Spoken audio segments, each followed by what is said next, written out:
Cool. And we're recording now. So thanks, Erica. Appreciate you making the time to be here. Yeah, thank you for having me and asking me to join. I don't think I told you this, but I saw No. your profile Yeah. because you commented. There was a bhakti yoga image or a video clip actually that I saw on Instagram, and it was Yeah. of someone singing Hare Krishna. And they were really into it. Like, I Mm. love the clip, and you Yeah. commented. And I was like, "There's only one other comment. Who's crazy enough to like this as well?" So let me see. Um, so yeah, that's how I found your page. I think that was at the start of the year. Oh, that's My funny. I kind of rekindled my passion for classical music because I played tabla for Mm. a number of years and Oh, then wow. started again this summer. Um, so yeah, I mean, I appreciate you making the time to be here. But the thing that I wanted to go into was, your journey so far has led you to going to places like India, starting Mhm. SYMPATHEA, if I'm saying that correctly, Yeah, you are nice. and then being a yoga teacher and stuff like that. So there's Yeah. quite a lot to go into, but I just wondered if you could share a little bit about your upbringing, because it seems like that was kind of mixed background from what I was briefly reading. So it'd be good to hear about that and kind of how you feel that shaped you. Yeah, cool. Um, so my background and my upbringing is pretty diverse, and I'm really actually very, very grateful for it. Both of my parents are immigrants, and my dad actually is originally from Germany, and my mother is actually from Taiwan. So about like as polar east and west as you can kind of get, which makes for some very lively moments in the household. And and top of that, I had such a diverse exposure to different kinds of spiritual practices growing up. So my father, being German, was raised Catholic and Protestant. My mother in Taiwan was raised Catholic and Buddhist. My brother ended up marrying a woman that was from the Jewish faith. So it was like, since I was a kid, I just had tons and tons of exposure to all sorts of different spiritual practices, which already got the mind like flexing at a young age. Yeah. I would go, to summer camp, like Bible summer camp, and you would learn about Christianity. And then I would go visit family in Taiwan and we'd go to Buddhist temples and do all the prayers and the daily rituals with that. So I was already like absorbing and taking that all in. And that spark of like the meaning of life and what's the truth was there at like literally some of my earliest memories. Um, and in that as well, because of my mom's Chinese heritage, her grandfather was a traditional Chinese medicine doctor. So TCM, most people have heard of that with acupuncture and all sorts of herbs. So I also grew up with this exposure and philosophy that we don't just symptomatically treat people, but we look at the roots of why it actually came about in the first place. So I always used to say all my other fellow schoolmates and stuff, if they got fevers, they would get Tylenol. And I would get bundled up in so much like clothes and blankets, and my mom would literally make me sweat it out. So that also really, really shaped my understanding and my exposure to what is health, what is wellness, and that there isn't just one way to approach it, but it's truly multifaceted. And there's a lot more out there that are going to meet the very varied needs of all the people that are out there. So, Yeah, that's awesome. I mean, like, there's not many people yeah, that get that type of exposure from both parts of the world, right? Like yeah, Eastern and Western, and then kind of coming together is I guess the sweet spot, like the middle path, following a bit of both. Because I don't yeah, think there's any right or wrong answer. It's like taking yeah. a bit from both and then seeing what works for you. And um, I wonder, how did your parents meet? Because obviously at that time as well, I can imagine it's not really the I- norm to have a dating app where you can meet people from all over the yeah, world. there was no internet. They actually met the old school way. They met in Tokyo airport, actually. So they were both on their way to fly to New York. I think this was my mom's first time going to the United States. She was Yeah, going to yeah. visit a friend, you know, and they were in the airport. And as the story goes, there was a beauty pageant, a bunch of contestants also waiting for their flights there. And my dad saw my mom being the older, dapper German guy.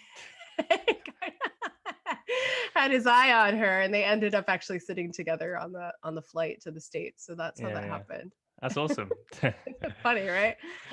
Well, so what kind of direction did you start to go in as you were growing up then? Like, did you take any particular liking to a religion or a belief system, or is there some a particular area that you started exploring? Like, what was that for you? Um, I think that like from a young age, because of that exposure and inherently there is a lot of contradictions already between all the multiple spiritual practices that I was exposed to. I started asking actually a lot of questions at a young age because, for example, if you learn in Christianity, you look at stuff of like, say, the Old Testament. It's a lot of fire and brimstone and a lot of condemnation. You're already built like born guilty, right? Yeah, like, it's like, ah, you know, and I remember, hearing these stories and learning about it. And they would, use all this fear basically, and then turn around and say, but God loves you unconditionally. I was like, but, and actually one of like the first real pushbacks I think I started to have, and I must have been like 5 or something, like super, super young, was the belief and the philosophy that if you are not of this particular faith, then you are condemned to hell. And so what I immediately said is, but half of my family is Buddhist and they're good people and they're devout people. And does that mean that just because they're born in a different place, that that's not the major religion and philosophy, and they didn't have that exposure, that means that they automatically go to hell? So these were the wheels that were already turning, and that prompted me to read a lot. I was a really avid reader as a kid. I had like my own child encyclopedia. Like anything that was like a book, I would just gobble it up. And that also started to open up my exposure and curiosity about all of these other spiritual practices that were out there. So that started at a very, very, very young age. I reflect back on my time in school as well, and I often talk to some of my close friends about this. It's when I think back to, like, for example, religious studies, we were taught Yeah. like Christianity, Islam, Yeah. Hinduism, but the very basics, like exactly what you said. God loves you. There's a heaven. There's a hell. These are the 10 rules that you follow, 10 commandments, and then you kind of have this moral code that's given to you about what a good person looks like and what a bad person looks like. But then even outside of those two main religions, Christianity and Islam, they didn't really teach much else. So I was thinking, well, Mm. then you start to think about, well, who put the curriculum together? Why do they feel only those perspectives are important? And then if you speak back to the teacher, then why do you get sent to detention? And it's just like, why do I have to do an exam based on these topics and not Mm. others? And obviously in school, critical thinking really isn't pushed until, this is like me talking like years after I finished school. So then it's like, Yeah. okay, it's interesting to see that kids are actually conditioned for years and years and years. Yeah. And it's lucky if you find yourself in a position where you start to question everything you learn, so you can kind of unlearn, Mhm. relearn, and then learn again, and then continue that cycle. Because obviously as you develop, you start to realize actually you don't really know anything. So Yeah, exactly. so Totally. what was your favorite book or books growing up, like Oh out of the my many many that you read? Oh my gosh. That's hard. That's super, super hard. I don't like I loved the not Little Women, like Little House on the Prairie books. Have you heard of these? I haven't read it. Yeah, I have. They're so good. I don't like it's just I don't know if it was the error, but it was just this way of living. I was totally fascinated by that. And I was convinced that I was those people. And in the same breath, I also loved My Side of the Mountain, where I don't know if you know that story, No, but the young I man, haven't. yeah, he's like a kid pretty much. And he goes off and he like lives on the side of the mountain and he learns how to forage and live off the land. And he gets a peregrine falcon and he trains it. And I was like, this is Nice. so Yeah. gangster. You know? I try to do it at my Where is this house. mountain? Yeah. Yeah, it's so cool. He like lives in a tree that he carved out. It's like you have to read it. It's so good. He makes like pancakes out of acorns that he Oh, smashes, nice. which I tried, and they are really, really, really dry. So, sorry. I loved books like that. I loved books that made you travel and made you think. I loved anything also that was medicine based, healing based, mystical. God, you're making me think. I used to read everything. Literally, I loved all of the Roald Dahl books. Like those are Yeah, Roald Dahl was cool. good. Definitely read that in school. Yeah, and then the Dr. Seuss books as well. Yeah, yeah. So many books. Yeah. Um, no, that's good. I mean, like it just sounds like that plus then your upbringing was just like really expansive. And so Yep. it's not surprising that you find yourself in the space that you do today with Yeah. the stuff that you're doing. So did you go to like university or anything like in the States? Oh, I assume that you're Yeah. living in the States. Is that where you ended Yes. up? Okay. Yep. Yeah. So I went to university my whole life. When I was like a little kid, I would run around and I say I was going to be a doctor because I wanted to help people not suffer anymore. That was compassion was something that really resonated to me at a young age. So um, I was always in some sort of healthcare. Like since I was 14, it's legal in the state that I was in that you could start volunteering in hospitals. And that's what I was doing. So I was already working with patient care and just getting my feet wet and learning, say, the system of it. And when I got to university, I was still on the questioning path, as you are when you're 18. You don't know anything. Do I want to go to pre-med? And I was so burnt out at that point with academia. I was just so tired because I grew up with a typical tiger mom, and academics had been my whole life. Um, that I thought, maybe I don't want to set myself up for another 8 years of incredibly intense schooling. So I went into psychology because I had always wanted to understand the hows and the whys and why we are the way we are, right? So I went into that and I really loved that. And I minored in classics because I had also been deeply fascinated with ancient cultures, so Greek and Roman mythology. And I thought Latin would be a great idea for medical stuff, which it was the worst idea. So it's like if anybody has had to study Latin, they know the pain. It's tough.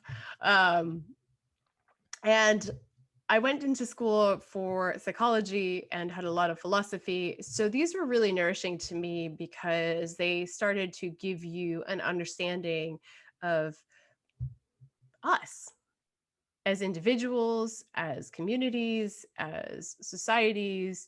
And that coupled with medicine, it was so integrative to me. And that really started to open up a lot more of possibilities as well. So when I was learning for that. Is there anything Um, is there anything mhm. surprising you found while studying psychology that you didn't realize? I was like, I feel like I had read so much about it prior. There was a lot of like technical stuff, right? Like, so from the medical standpoint, it was just absolutely fascinating, the anatomy and physiology of it. Um, I would have to say something that is quite eye opening, and this is something I aim to actually teach with people as well, is how much of our behavior is inherently already hardwired within us.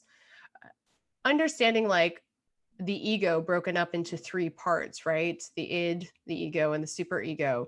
It's really cool to look at yourself as well and say, this is actually like my survivalist mechanism. I think I have sovereignty over myself. I think I'm making really um, distinct decisions for myself, but not really realizing that there's this entire other part of your system that you're not controlling, but its sole purpose is to kind of keep you alive and safe.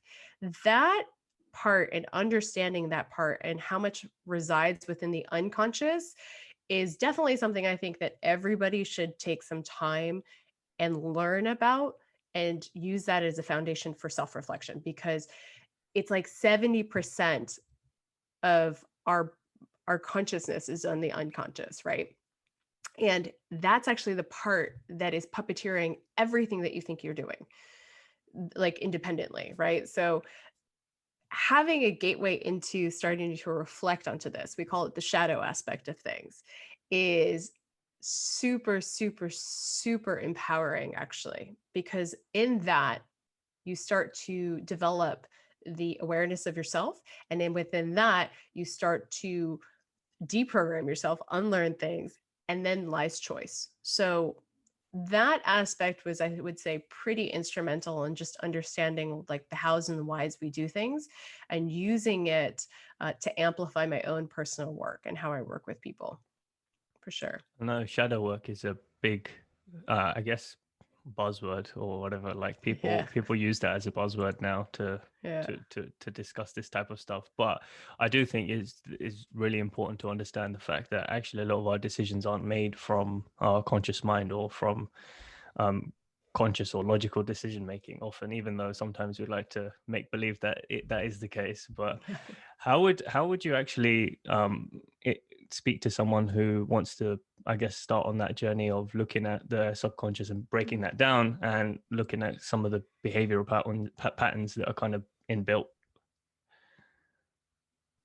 That's a really good question. I grew up in a family that's old school. I would say, like, my father was growing up during World War II in Germany. My mother had 7 kids in her family. They didn't really have much. So there is a generation that I come from where mental health and therapy is very much stigmatized. And the connotation that I grew up with is that if you have to go to therapy, you are weak. Right. And what I am very excited to see is that that stigma is starting to be destigmatized. So I am a huge proponent of therapy, and in particular, integrative therapy, because I do think with any kind of practices, there are weaknesses and strengths. But I find that when you take more of an integrative approach, it's not just coming in and talking about your stuff, but it's also showing you ways to start reflecting upon yourself and starting to create, we teach this in yoga, a little bit of space between the action and, say, the reaction. So how do I separate self from the actions that are happening so I can become more of an observer? Uh, and I find that that could be a less intimidating form of starting to come into just the space of asking questions and removing ourselves from the perspective of center. I also find that the practice of yoga, which is why I thread it into all of the other things that I offer, is really, really great springboard for that as well. Because in that practice, using the physical body, it forces you in many ways to start to self-inquire. And why am I feeling these feelings? How do I, say, get into this posture? Noticing the mind being super monkey, right? So anything that is approachable and gets you just to start to not look at it from directly your own experience, but observe the observer is such a good way just to open a door and allow some broader possibilities in. Have you heard of Alexander Lowen? No, I don't So think so. he comes from, I guess, the same line as Freud. So Freud taught a guy Yeah. called Wilhelm Reich, and then he taught Yep. Alexander Lowen. And Alexander Lowen's work is all about trauma in the body. So he wrote a book called Voice of the Body, and I had that book on my shelf for a number of years. Never really read it or understood it or took much notice of it. Mm. But when I started doing yoga, which probably started taking more seriously last year, Mm. I experienced kind of what you said is you start to get into certain positions and you realize there's tension there. And it's not tension in the sense that, oh, I haven't stretched in a long time, but you start to think of it more from when you look at yourself as a whole holistic being. Mm-hmm. You start to think, what trauma is trapped there? Why is there tension there? Is that anger? Is that this? Is that, what is it? And then Yep. you start to release that, and that helps you feel a little bit more relaxed. And then everything, I think, including yoga, fasting, changing your diet, Mm. journaling, whatever these practices are, they all help towards one thing, and that's self-healing. And Yep. it all feeds into this. It's like different streams feeding into the same river or ocean. It's just all going to the same place. And so all of them kind of work together So it's not just like a silver bullet or a single pill that you just pick up from the pharmacy. And when you come out of that traditional Western way of looking at things, then you realize actually there's so many different things that I can do, and it's not just one answer, right? Yep. 1,000%. I think you put it so wonderfully. It's so true. I always laughingly say it's different strokes for different folks, right? I personally have cultivated a very large toolbox because I know that what might resonate with you is probably going to be different than the next person that I connect with, and so on and so forth. And as a practitioner, I think that's the area where I say I have a strength, is to be adaptable in recognizing what's going to resonate with a certain person versus what will resonate with another person, and being able to present it in that way. So my also encouragement for people that are starting to self-inquire is don't get discouraged and use curiosity. Curiosity is your best friend. Just because somebody says yoga really works for me doesn't necessarily mean at that time and space you're necessarily receptive to yoga, right? Um, just because somebody says like going to kirtan is mind blowing and heart exploding for me doesn't mean you would be ready to be in that space and really catch it. But perhaps somebody says, you know, just sitting quietly for 5 minutes and maybe meditating on a candle flame is really great for me to start my day well and a little bit more stress free. So be curious and try things. Take your time, give them time to actually try them thoroughly rather than impulsively. And use that even as a form of reflection and self inquiry, and seeing what it stirs up in you, seeing what resonates with you, seeing what sparks more curiosity and enthusiasm. But It's yeah, almost like you have to prime the body, right? yeah, Like before you can get to that other tool, because they're all totally. tools. They're all Yeah. tools. So even with like um psychedelics or other types of medicine or whatever it is, like they're all, I don't see any of them as drugs. They're like medicines, and Mm-hmm. that's the way that you would approach it if you're in a space where you saw it that way, whereas other people would see it as, like in this country, LSD is a class A drug. When I Yeah. took it, I wasn't like, this is why is this a class A? I don't get it. But alcohol is Mm. free to buy. It doesn't make sense. This just expanded my heart, and I just feel connected with everyone that much more. Yeah. But the point I'm making is like, to some people that they would think that's so extreme, why would you do that? And Mm. same with medicinal ceremonies in the jungle, etc. Yep. If you're not primed for it, then you're not going to receive the benefits for it, and it may not necessarily be a tool that you use this particular chapter of your life or in this lifetime at all. Yeah. So it's, don't, I would say be wary as well to anyone who's kind of in this kind of space, and I'm sure you would agree, is don't listen to the answers that other people give, because that's based on Yes. where they currently are in their life. And so it's Yep. something to keep at the back of your mind, but it may Yep. not be a tool that you use there and then, right? So for you, because we're on this Mhm. topic of, I guess, shadow work and all that kind of stuff, what Mhm. were some of the, I guess, feelings or the emotions that you had to kind of work through to progress Mm. to the next phase of your life? Um, I would have to say it's really interesting. So I just had my birthday on Monday, and it was like, astrologically speaking, it was pretty Yeah. bananas. If Yeah. anybody's paying attention, it was a new moon, it was a solar eclipse, it was a total solar eclipse. There is like some other stuff that was happening then. And I think it said the last time that this alignment happened was 20 years ago. And I had to have a laugh because it said 20 years ago is exactly when I really started my like serious spiritual and self-healing journey. So I was like, huh, that's kind of funny. So it was 20 years ago. And I remember it still like it happened yesterday. And I happened to be sitting with my then boyfriend in university and a very dear friend of the both of ours. And my father, who was a very like sturdy, healthy, strong guy, traveled the world. He was like an Indiana Jones. He was crazy. He would occasionally get these very odd and rare diseases, illnesses, or viruses. So I think at that point, I can't remember which one he had, but it was a viral one. It was pretty impactful into his system. And I remember having a phone call with my mom, and I was staying down at the university. And at that time, I hadn't moved out on my own. And my mother was guilting me that I needed to come home because my dad was sick and dying, literally, very dramatic Chinese. Lay it on thick, just shame you until you come home. And and those were the emotions that I was really in the throes of. And I wouldn't say that I was like the largest crier, very emotional. I feel a lot, but to cry, I can endure quite a bit before that starts to happen. And I was torn. I wanted to stay there.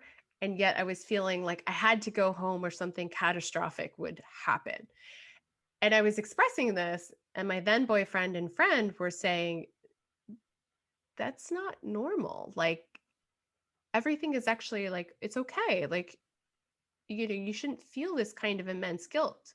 And I felt that if I didn't go home, all of the responsibility rested on me, that I was like this integral part of this piece to making everything okay.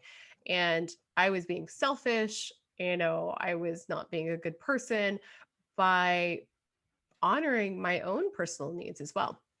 And to be clear, like, it was not essential for me to go home. That was just like the tool my mom was wielding over me.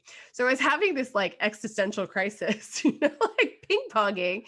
And it was the immense guilt and shame and responsibility that I felt so heavily crashing down on me.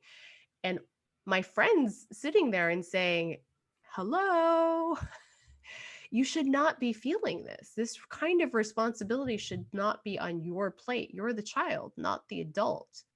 And this is also like manipulative.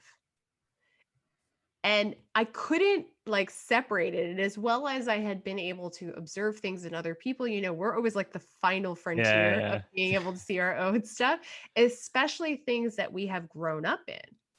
That's normal to us. Those are the hardest things to distinguish. They are just as a part of us as our arm is.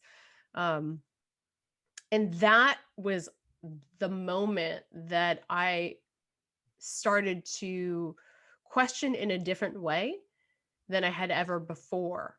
And trying to understand why they were saying this isn't normal. Like, doesn't everybody kind of feel this? And well, then what is more normal? And is there something outside of these intense feelings of guilt and responsibility that I have always lived with my entire life? I was from the, chronological age order of my family, I'm the baby, but I was always the old one in the entire family, emotionally speaking. So I took on a lot at a young age. So this was really like the crux of where my personal work needed to start. And that's what triggered it, because I was like, I don't think I can live like this anymore. I can't always have somebody say, make a phone call and make me feel so horrid for the rest of my life. yeah, and it can be quite eye-opening when you kind of break down and realize that you're just because you're in a parent-child relationship, it doesn't mean that everything the parents think and say and do is correct. Yeah. And up to a certain age, we always kind of believe that without questioning, like you just said. With it's just like second nature. You're part of your arm, so Yeah. you just kind of follow that and just think, okay, this is normal, until you realize that there's two different things when it comes to biological age and soul age. And Yeah. you realize, actually, while I'm younger, chronologically speaking, in this 3D timeline, my soul age seems to be a lot older because my Mhm. awareness is that much more expanded, like decades before my Mhm. parents, or if they're ever going to get there, I don't know. But and that's not a good or bad thing. It's just, this is where I find myself. So maybe this is part of the work I have to do in this lifetime, right? Mhm. So um what kind of helped you work through those feelings of, I guess, guilt or emotional trauma? Because that gets stored, right? Like that behavior then gets stored as a response. I always laughingly say to people I work with, like, I have been my own greatest experiment project because I had so many different angles to which I could experience it from, you know. Um, yeah, this is something that I'm so passionate about, understanding how it does store in your body. At that time, while I had studied and I had been curious about so much of that stuff even prior, and this just goes to show how we need to really be compassionate to ourselves in this process, because I know, speaking for myself, there was an awareness and a consciousness at a young age that would frequently get me in trouble for asking questions that adults weren't so keen on a little kid asking questions about and pushing back. And even as with much of the veracity to which I read about all these things and was fascinated about it from a healing perspective, when it came to myself at that age of 18, even then with all of those tools and prior knowledge, it was still really difficult. It's like, so that's what I was trying to tell people: have compassion. So at that point, you're kind of blind. Like, you go blind once it kind of comes to yourself. So I didn't really know, but I knew I was curious about certain things. So um, I had been really interested in Reiki, and being in school already for psychology was actually quite helpful, because at that point you start to understand behavioral sciences and why we're doing the way we do. Um, and starting to get into books, I would say first is probably the way I was doing that. And also, like, with trying to seek out either community or workshops and things of that nature, like, where could I kind of go to discover this? And it can be a little slow in the beginning, and sometimes it can be really fast for certain people. It just really depends on your journey. So I know that starting with, say, a book was actually quite helpful, just to present some different ideas and open up a different perspective. And I also was engaging in conversations with other people, just being like, okay, so, like, what was your upbringing like, or what are your feelings around, say, this situation? Like, I'm a big talker and questioner, and I like to do that. So that would be probably how I started to open the door. Because also, and I feel like this is also very important to understand and remember, if you start to go on this process, there's also a hardwiring in us that makes us feel like we are wrong if we start to question the way we are. And the silent connotation that comes with being wrong means also that you're bad. And so we will do everything to avoid the feeling of feeling like we're a bad person. So better to not question and continue on as we are, than to question and potentially have our whole world fall apart as we know it, and then feel like maybe we were wrong the whole time, and that makes me a bad person. So this is like a huge part of the unspoken process that will happen with people that makes them resistant to even wanting to open that door. So it will be normal to be potentially slightly resistant to looking at some of the things where you feel like maybe that perspective that I've been living, that way I've been living, might not have been the best. And to move away from that dialogue that means that you're a bad person. It doesn't. It's just, that's was my experience, what I had. It is what it is. It's neither good nor bad, just like you said. And I'm here to make more conscious choices. Takes courage though, right? Like to open up that door. This is gonna be my one curse word: a shit ton.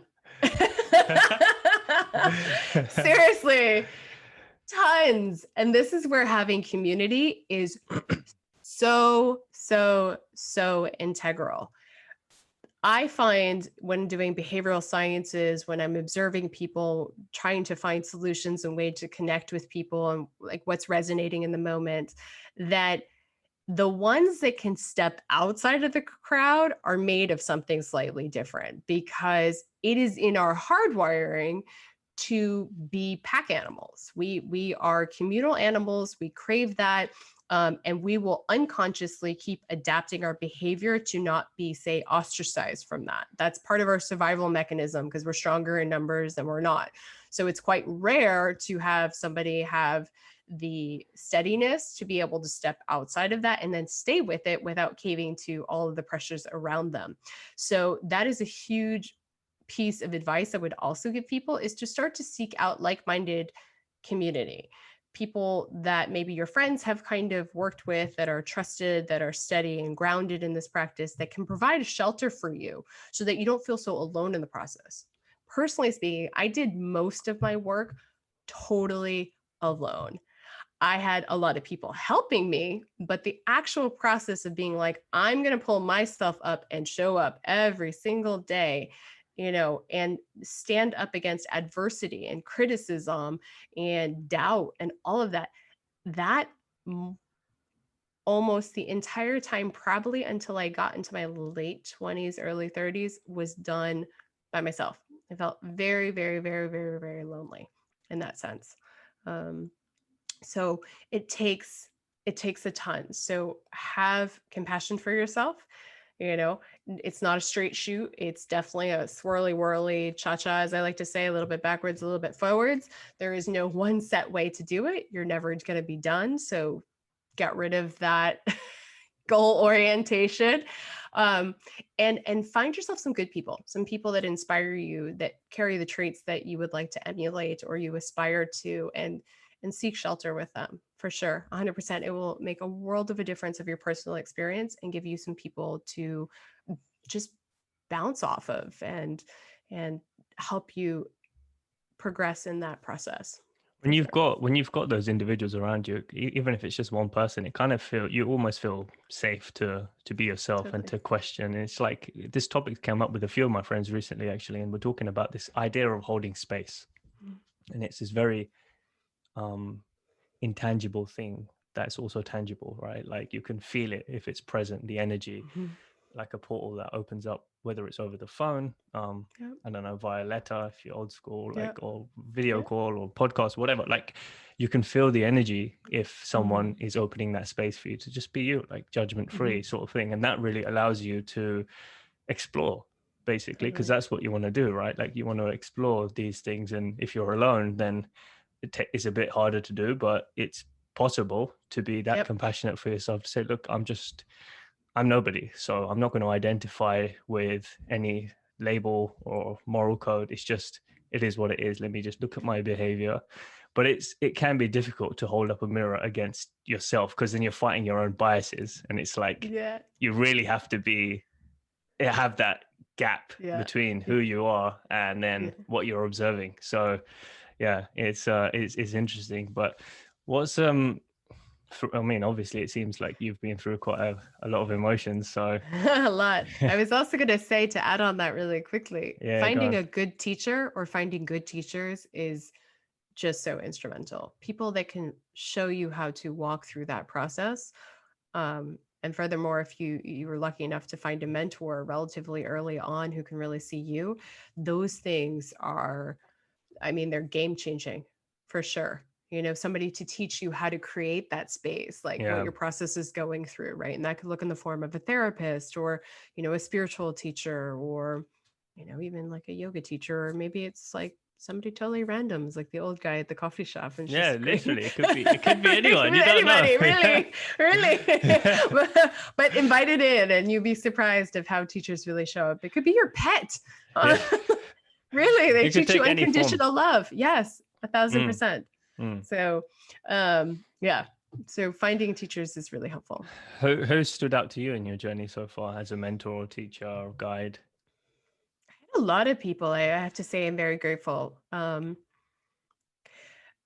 remember I was working with, where I used to have a yoga studio, and I had the honor of working with some very influential people because of the area to which it was located in. And this one particular gentleman that I worked with, I had so much respect for him. He was the CEO of one of the top 5 companies, I would say, in the world in the financial realm. And he was such a humble guy and such a genuine guy. And he was telling me the story how he was interviewed at one point and they were asking him the same question: who have been the people that have been influential? Or you've had one person? And he said, actually, I've had a patchwork of people along the way that I've learned a little bit of this and that from and taken away from. So he's like, it's like this beautiful patchwork blanket. And I was like, you just encapsulated exactly my personal experience. Like I've never known how to describe it. And you always have this one idea of like, say the guru, you know, you get the one Yeah. teacher and I was like, how come I don't have one? They're like, when right? Like when the student is ready, the teacher will appear. And I was like, I've never had like one teacher. Like, what's wrong with me? And when he shared this story, right? Like here again is another system that you're like, why am I not matching up to it? Yeah. When he shared that, I was like, that is how I've always felt my experience was, is that I've had many wonderful teachers along the way. It just depends on the area and the lessons that I'm ready to receive at that point. Um, I would have to say that my parents, my family are some of actually my greatest teachers, you know. Um, they gave me that foundation in many ways, positive and say negative. I use air quotes around that, you know, painful lessons, harder lessons that I signed up for. Um, and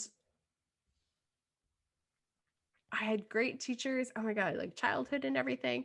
I had, when I got into more of heavily in my spiritual practices, I had a mentor. And she was a psychic medium. She did a lot of work with the Lakota Indians.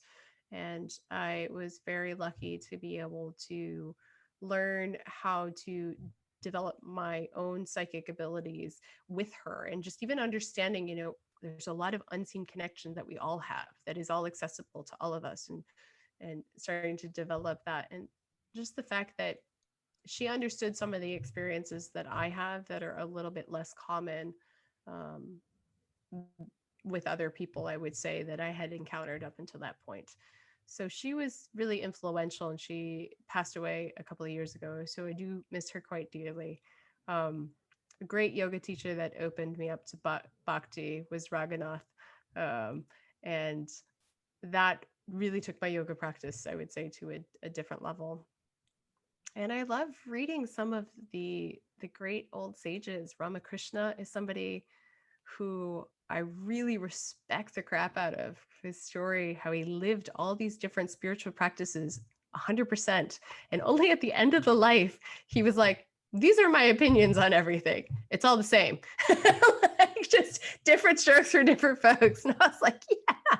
But I mean, that kind of dedication, I was like, I resonate with that so much. I respect that. You know, really, what is it like to walk in somebody else's shoes?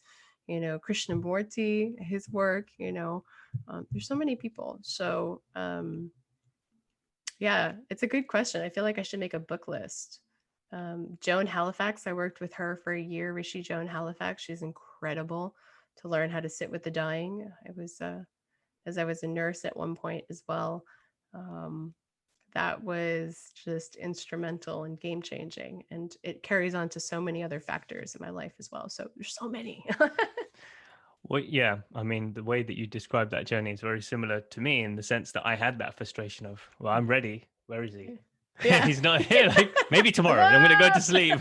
Look Yeah. outside my window. When is he there? Yeah. No, but it's everything and everyone whenever you need it. It could be in a book, could be a quote Yep. that you see. It could be, as you said, a cat. And Yeah. could be children. I mean, like it can Yes. come from so many different places. So you pick up all these gems along the way. And I guess what opened up my eyes to that was when I read The Alchemist. He Yeah. talks about seeing omens and not Yeah. necessarily good or bad. It's just science, right? It's Yeah. universal science. And so I start to see the world, I guess, one layer behind the whole good and bad, positive and negative kind of world of labels to just being Mm-hmm. signs. And you Mm-hmm. take them however you want to take them. And if you're aware of it, then you can pick Mm-hmm. up and learn along the way Mm-hmm. from everything and everyone. So Mm-hmm. that's been super interesting. Like you know, reading a lot of books, Yeah.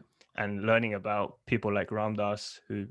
who've gone on their own journey and then share in a very personable way, which makes it relatable, right? Yeah. People like Krishna Das in this day and age, and then Yeah. going back, like as you said, Ramakrishna and Yeah.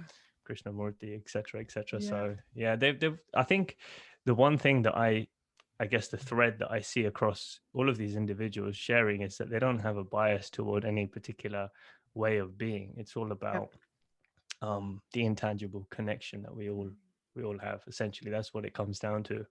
So in that way, there isn't a right and wrong, or a feeling of guilt or a feeling of approval that you should feel from following any one practice. Yeah. It's whatever feels right to you. Just Yeah. coming back to yourself and realizing, actually, I don't need to read any more books, because I need to read the book that's inside me, that was given to me Yeah. in my heart, and kind of explore that. And I asked one of the mentors I had along the way. He told me that someone asked him, because he's quite big in the personal development space, and someone asked Mhm. him, "Oh, what's the top 3 books that you would read and recommend?" And he said, there comes a time when you stop reading books and you start to write your own. So I Mhm. would recommend you start to focus on writing your own book now. What does that look like? Because then that Yeah. stirs up a lot of questions around, what do I want to write about? What's important Mhm. to me? Where am I right now in my life? And what message do I want to share with the world? What's my truth? All of these sorts of things that I guess only come out when you start to question what's important to you. Because read, like, all of these things, looking at all of these external resources and tools, they can also, if you're not careful, be a form of escapism, because you're like, no, the answer will be in the next thing that I look for, or in the next Yeah. medicine journey, or in the next book, or Yeah. like in the next whatever, like, Yeah. It's a spiritual materialism. You're just yeah. like jumping from one thing to the next. And I'm so glad that you brought that up and the importance of being mindful about that for sure. That's it. Absolutely. This is going to sound ironic just because of the very conversation we're on, but that book is good as well. I don't know if you've Yeah. read that. You just reminded me of that book. Some I can't remember. I by Trungpa, I think. Um, Mhm. Spiritual materialism, where he talks about that. Yeah. Like, Yeah. you almost come to a place where you're like, okay, this whole spiritual world's open up to me, and then you start to explore it genuinely. But then it comes to a point where it mixes with your ego, and then you can't really. Yeah. That becomes your ego, and you're like, I'm spiritual. I wear Yeah. malavis. Yeah, Like, exactly. I am all white. I only breathe air to survive. yeah. I levitate daily. My root chakra is like rock solid. Yeah. All of that stuff for sure. Yeah. And I think it's also important, and we laugh about it because we've all been there. We have all to some degree bump up into it. I think that that is a core part of that experience as well. You Yeah. know, to all some point, like at some point, we fall into a little bit of the elitism and thinking that we're Yeah. say better, right? Like we all You just do. It's definitely natural. stumbled in that. It's It's yeah, it's totally natural natural. yeah, because you want to. It's just, and you do it in the most subtle ways. You're like, I wonder if my friend's gonna recognize Yeah. what this new thing I bought, like this Yeah. Mala beads that I've got underneath. Shall I show Look him? at Maybe I my should recommend to crystals. him that, oh, I wear these. I wear this because, and I'm just now. I'm like, I still sometimes I find myself having those urges to share about that particular thing, Mm, whether it's on Instagram or calling a friend yeah. and telling them about an experience. But then I stop and think, why am I sharing that? What's the point? Am I doing it That's the because I want to show intention. off that I've now done something new, or is it because I actually want to help them in this moment in time? And then kind of decide whether it's a good or not good or bad, but like, if it's the The decision that I intention. feel is genuine. Yeah, exactly. What's the Yeah. intention behind it, right? Yeah. So you have to be very mindful, I guess, when you get to that stage, because that's like the next phase of work, like from Totally. going from unaware to now aware. But Yep. then you could get stuck Just there because you think, oh, I'm a work person. Like, I'm hey, well, now, yeah, oh, I think 2020 has made me hate that word. I was like, yeah, no. It's like, oh my goodness. Right. Because it's just, I mean, I think with everything, a knife can be used to save somebody in surgery, or a knife could be used to stab and kill somebody. It's the intention and how we're really utilizing it. But as you go on this process of wokeness, of cultivating your own awareness, it can be very easy, even though I would say it's classically thought of as a great thing, to fall into the slippery slopes of things. And this is the shadow aspect of it. So, you know, actually cultivating discernment is going to be your very sharp knife to be able to help you cut through all of the fuzz that can really happen, because as you become more and more and more refined, those little hooks and areas where you could slip or get smaller and smaller and smaller and more subtle. So for sure, we have all fallen into it. We have all been like super excited when we experience this, and we're just like, this is the way it is, and like, you don't know anything, and like, I want to share everything and you have to do it my way. And then you yeah, realize Right? But not everybody is gonna see it or be ready, most importantly, to be able to hear that. So, Yeah, you have to also ah, remember, like, that you were once that person as well who wasn't aware. So exactly. imagine you had someone coming in your face advertising ceremony or advertising Yeah. this or Yeah. that, or like you'd be like, go away. What is Yeah. that? Like, Totally. so again, you have to remember when you get to that stage that those individuals you're trying to talk to, they also need to be primed. Like they need Yep. to, it's one thing at a time, just meet them where Yep. they're at, Yep. meet them where they're at. So what's the, I guess from your journey at that particular period, what's the most difficult decision that you remember having to, I guess, having to make? Oh my gosh, I feel like there's been so many.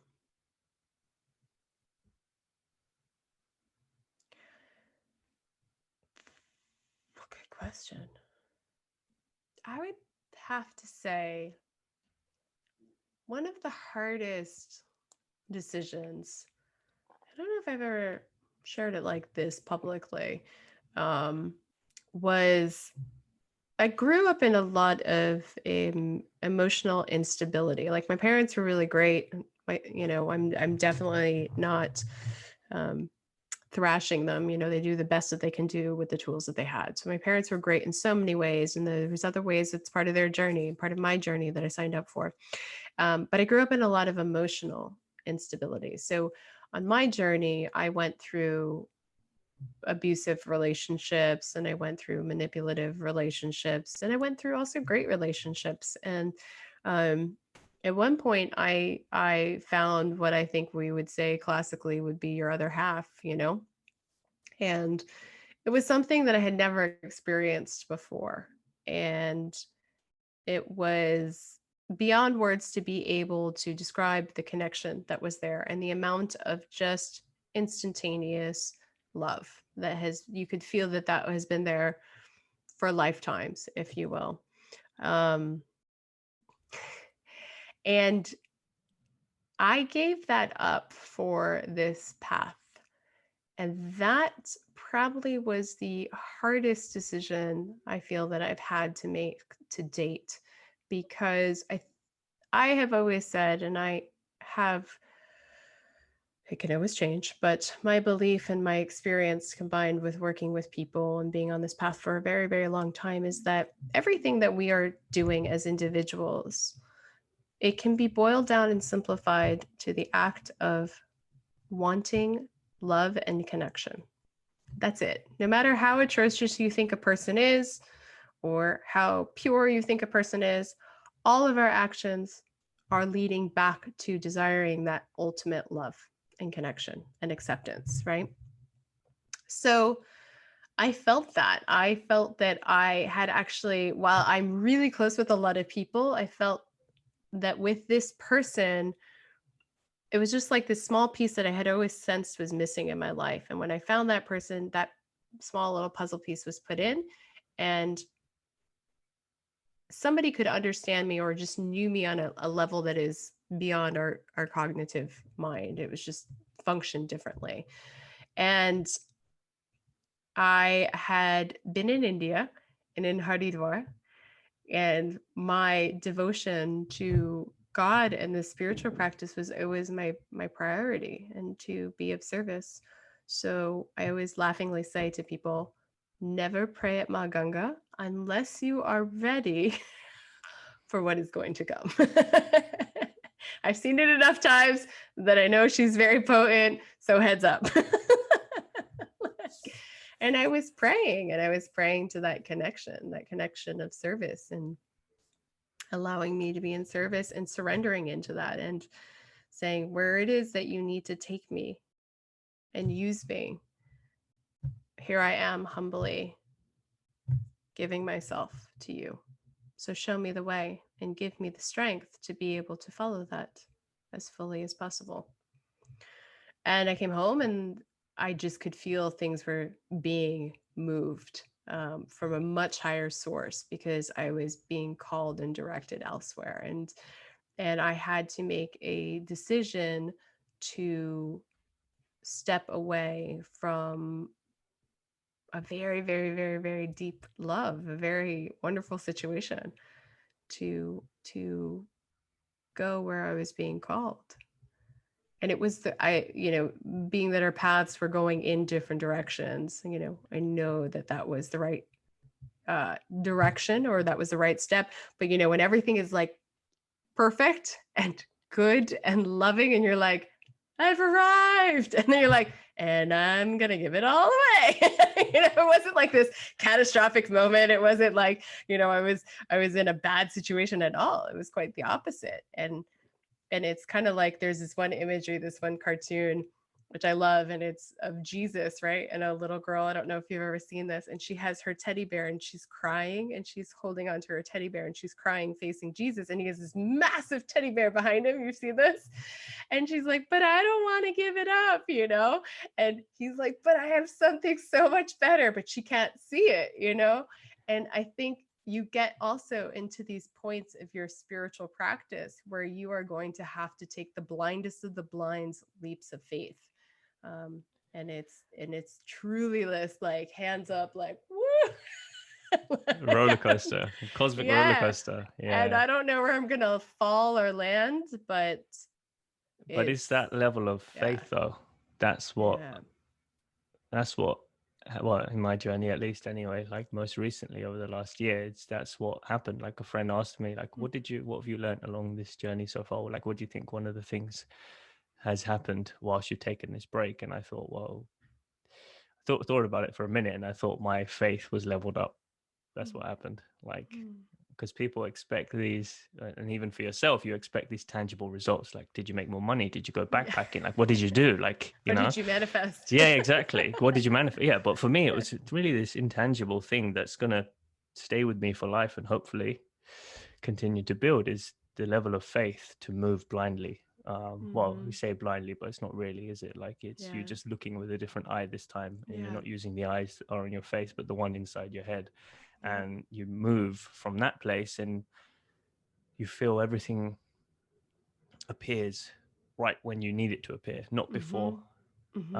And that's the where the belief comes in, that everything is going to work itself out in the way that it needs to, because I'm here for a different reason this time. Like, I'm not, the next step and the next breath I take is not going to be just the unaware what person that I was yesterday. Now it's like I'm moving with a different intention, right? Like, so there's going to be a force that helps you with that. And as you were talking, well, you brought up the Jesus meme that was perfectly describes kind of what I was going to say anyways.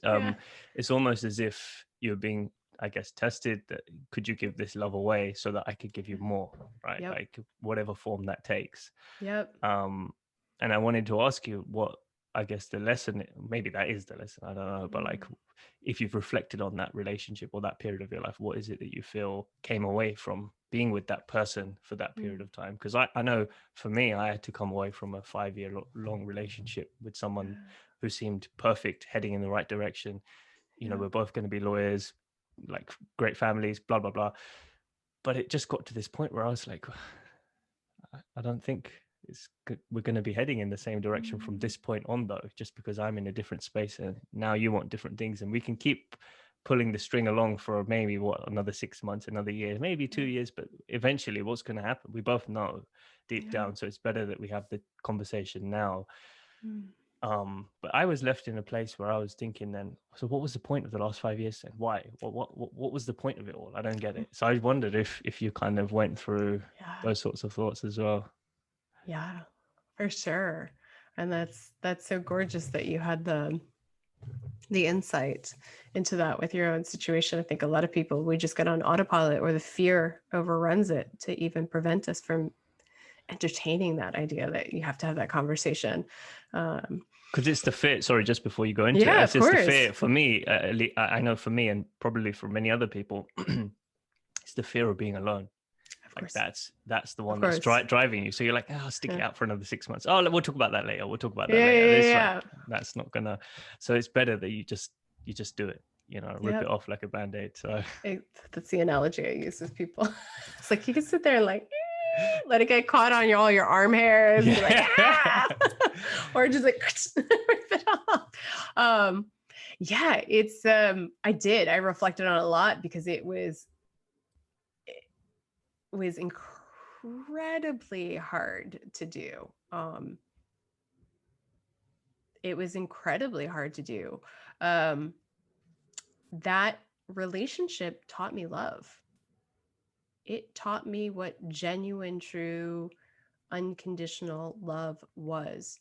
Um, and I can only liken it, and I'm going to make a God reference. You know how they say, like, just God loves you so much, like your own child, and would do anything for you, and even endure the pain for you. And that relationship helped me heal so much about my model of what I had grown up with, of what a healthy relationship could look like.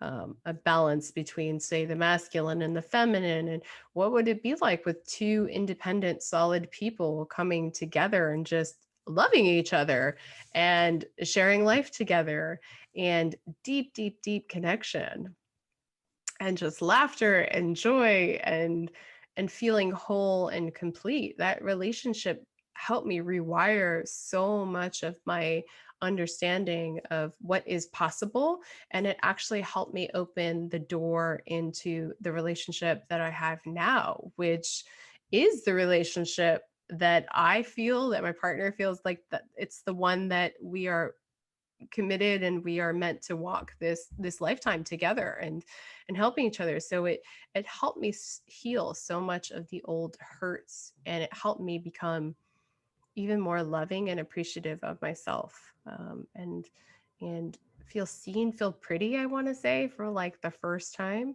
and just what it's like when somebody just showers you in love. I'm usually the one that does that, I feel like, with a lot of people.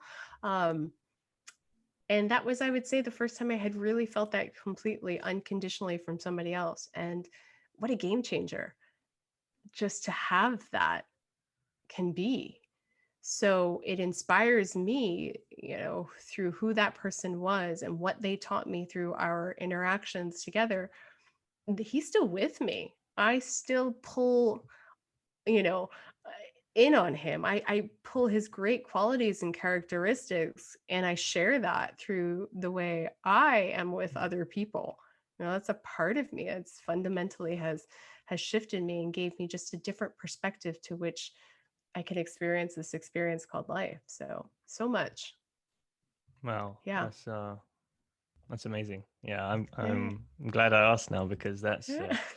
that's it's an example for, like, for anyone who's listening, who might have gone through something similar. But in any case, it's an example of giving up the good to get the great, and just trusting that the right person or the right experience or the right resource will show up. And it seems like it has, which I'm really happy for you now, because I can see it on your Yeah, face. thank you. Yeah, thanks. It's crazy. It's so many things. It's crazy. After that, that's a longer story, but the speed and the rapidness and the direction that was given to me was like absolutely insane. I think everything that wasn't meant for me was like almost to some degree violently ripped away from me once I took that leap of faith, and I was like, whoa, whoa, whoa, whoa, whoa! I wasn't ready for Let me this. put the seatbelt on. Let Right? me put Yeah, the yeah, seatbelt yeah. on. I wasn't ready. I wasn't ready. But I think when you get to that point, if that is part of your journey in this lifetime, to get closer and closer to the divine and the, if you will, maybe the meaning of life and the purpose of us being here, the more of that is going to be required of you. And yeah, that's definitely terrifying in one hand, but it is also the most liberating and exhilarating and loving experience I think you can ever have, until something else changes my mind. I mean, I've only keep getting examples of that, and it, Mhm. it it it will require you to dig very, very deeply, and it will require you to strip away so much of who you think you are and what is important to you, for sure. Where were you in your life at the time when you made the decision to go to India? I so cliche. I always laugh like when everybody asks me that, especially as a yoga teacher. I was like, because I would say that I'm definitely a person that doesn't particularly care for cliche things, but I have a total sense of humor around them, right? Um, and then I was like, and I have the most cliche story, which is why the universe has a very large sense of humor. So I had the typical breakup story. And it's true. It's totally true. And I totally laugh about it. And it was also at the time that Eat, Pray, Love came out. And Oh, everybody here was we like, go. I know. And I had not read the book at that point. And everybody was like, you're doing Eat, Pray, Love. And I was like, what are you talking about? And eventually when I read it, I was laughing. So yeah, it's my very ironic and cliche story. I was in a long-term relationship, 6.5 years. And it was pretty serious. We had bought property together, like, so there's quite a bit at stake with this relationship.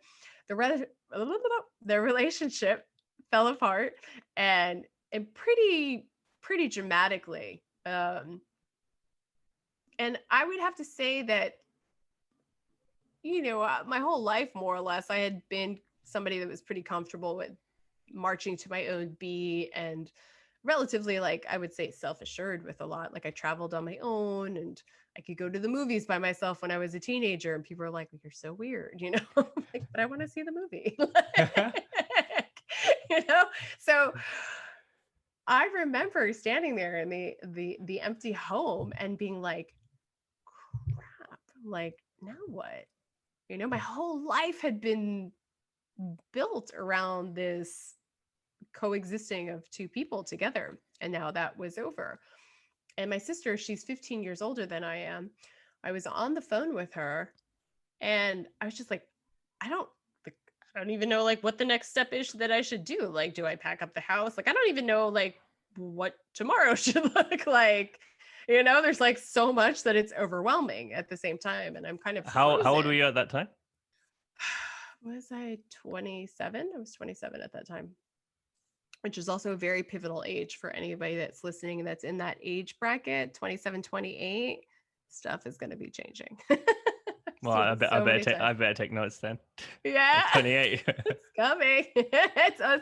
It'll all like segue right up into that, and then like right then is when it starts to kick off.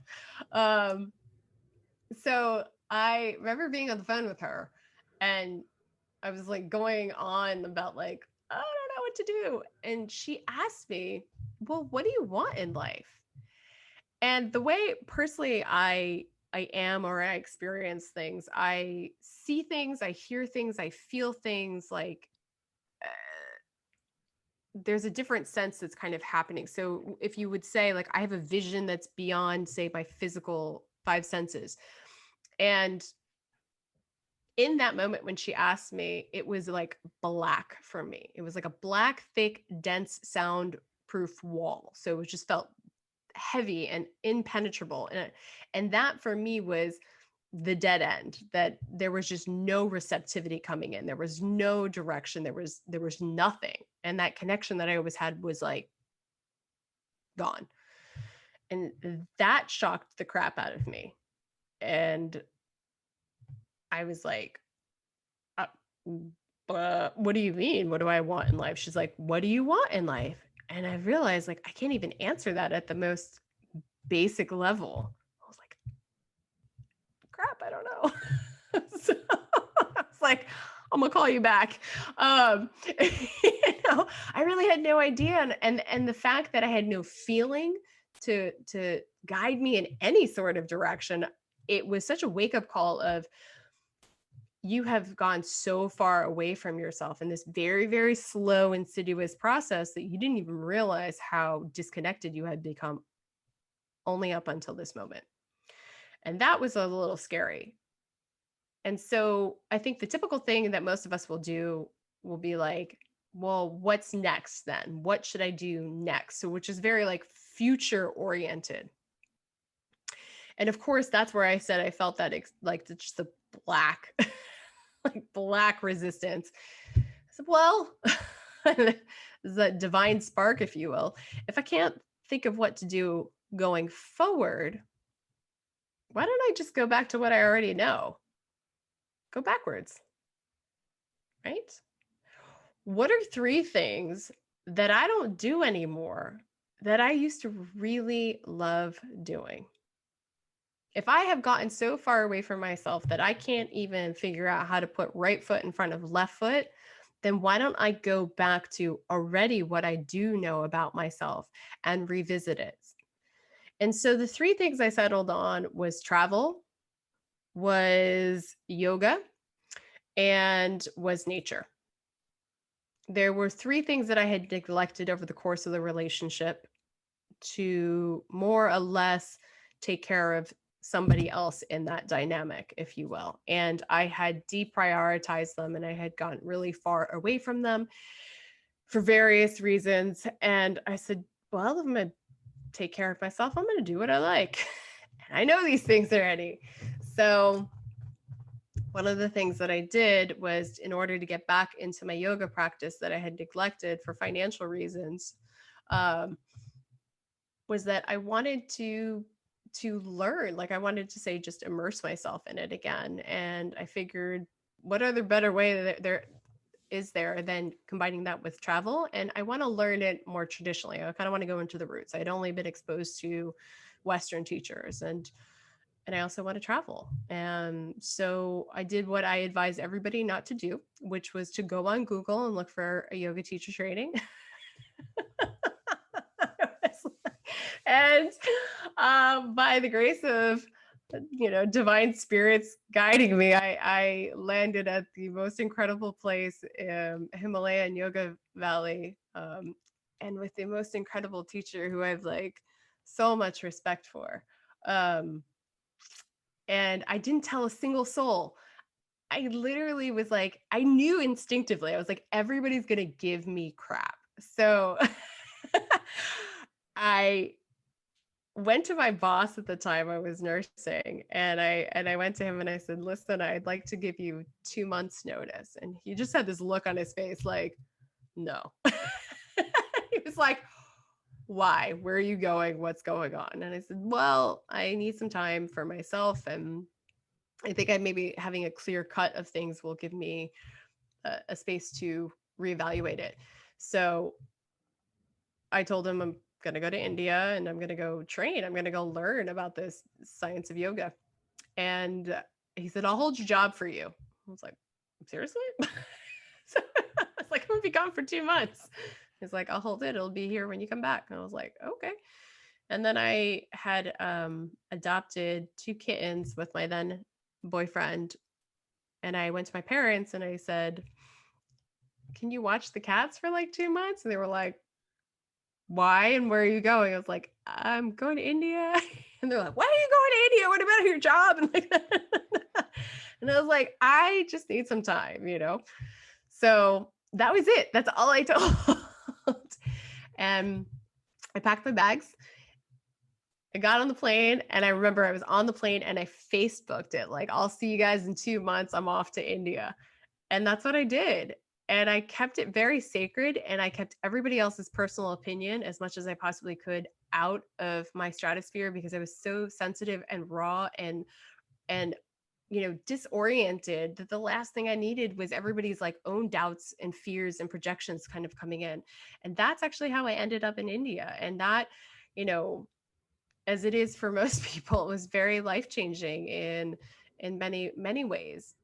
A lot of it had to do with the training. I signed up for an incredibly traditional training that I had zero idea what I was signing up for. I just was like, this feels right, and sign up. It checks other curriculum that I'm looking for.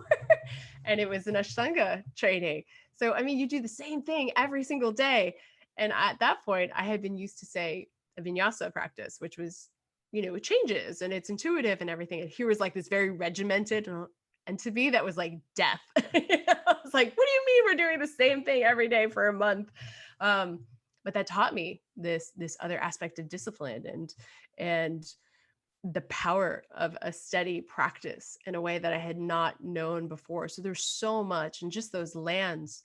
Somebody had told me, the dirt in India will stain your feet and it will stain your heart. And that couldn't be more true, literally and figuratively, because I definitely had some dirty feet for like 2 months afterwards. But yeah, that's how I ended up in India for the first time 10 years ago. Wow.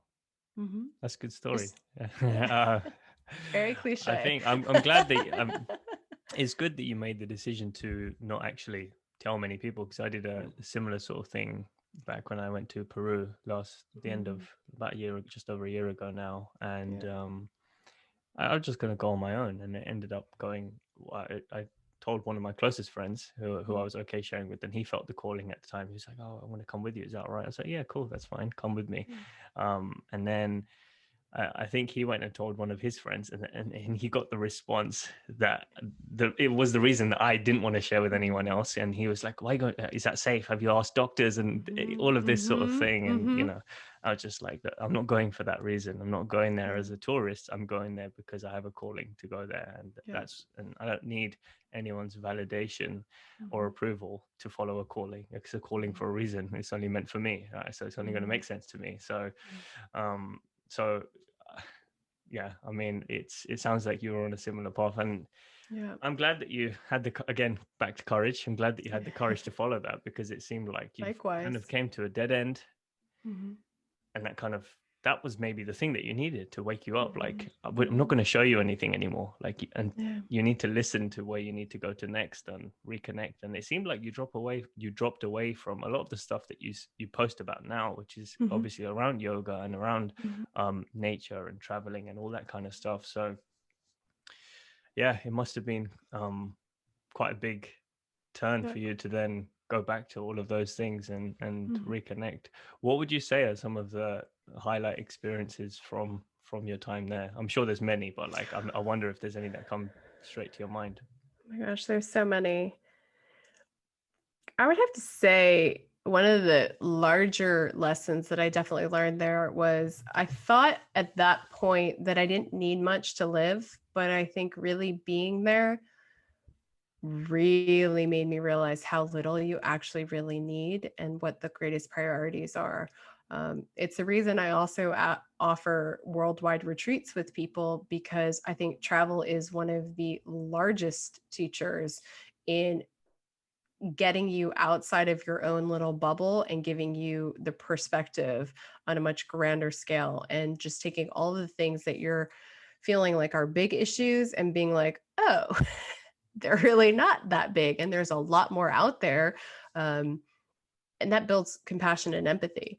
And so, in India, you're really faced with poverty and you're living in conditions that, especially when I was there, it was definitely much more rustic, if you will, than those areas are nowadays.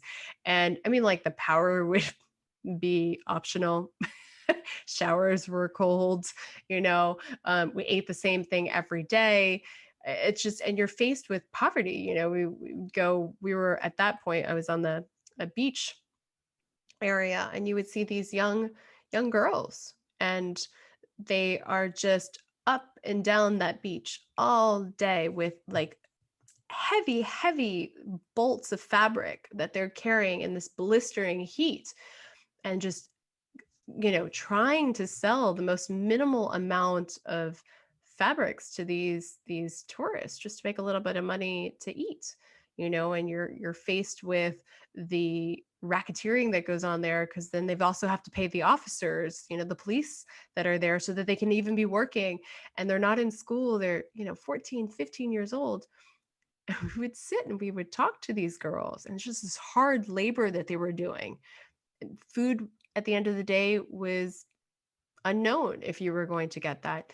And then we would sit and we'd talk to these girls, and they would speak 5 languages. It was like the most, I mean, mind-blowing thing, because we're like, where did you learn this? And they said, just from talking to the tourists. It's just this entirely different way of living. And to hear that they had all these dreams and aspirations, but also that they looked at it was like never possible for them. And I'm like, do you know the fact that you speak 5 languages almost fluently is like you can go like almost anywhere in the world? And they were like, really? It's just they live in such a different experience. Um, that really humbled me on a different layer than it had already. I grew up traveling as a kid, but that at that point had really changed it, because you could also see that even if they had all these hardships, there was a light in them and there was a happiness that no material object could ever provide. No material. checkpoint that you can make could ever provide. And that taught me a different level of happiness, of inner happiness, and really helped me increase my game in that, if you will. Right.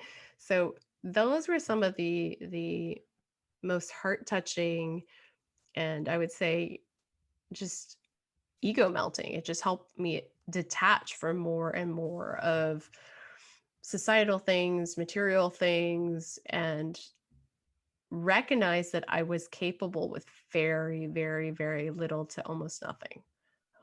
It's again a different layer of surrender. So that, coupled with, it really changed my understanding of the science of yoga and how it is this complete system. And, in the West, we kind of get just this little sliver of it in the form of yoga asana, right? The physical practice.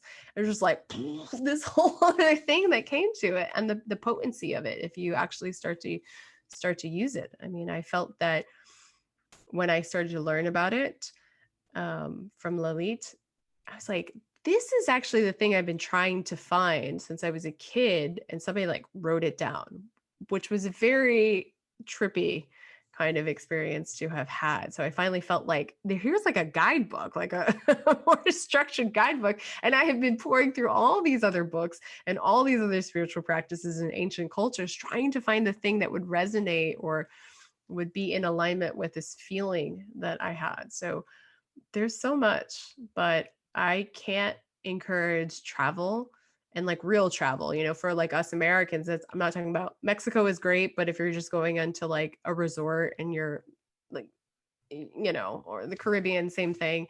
I mean, like, go and immerse yourself in a different culture, like put away your way of living and dive fully into somebody else's.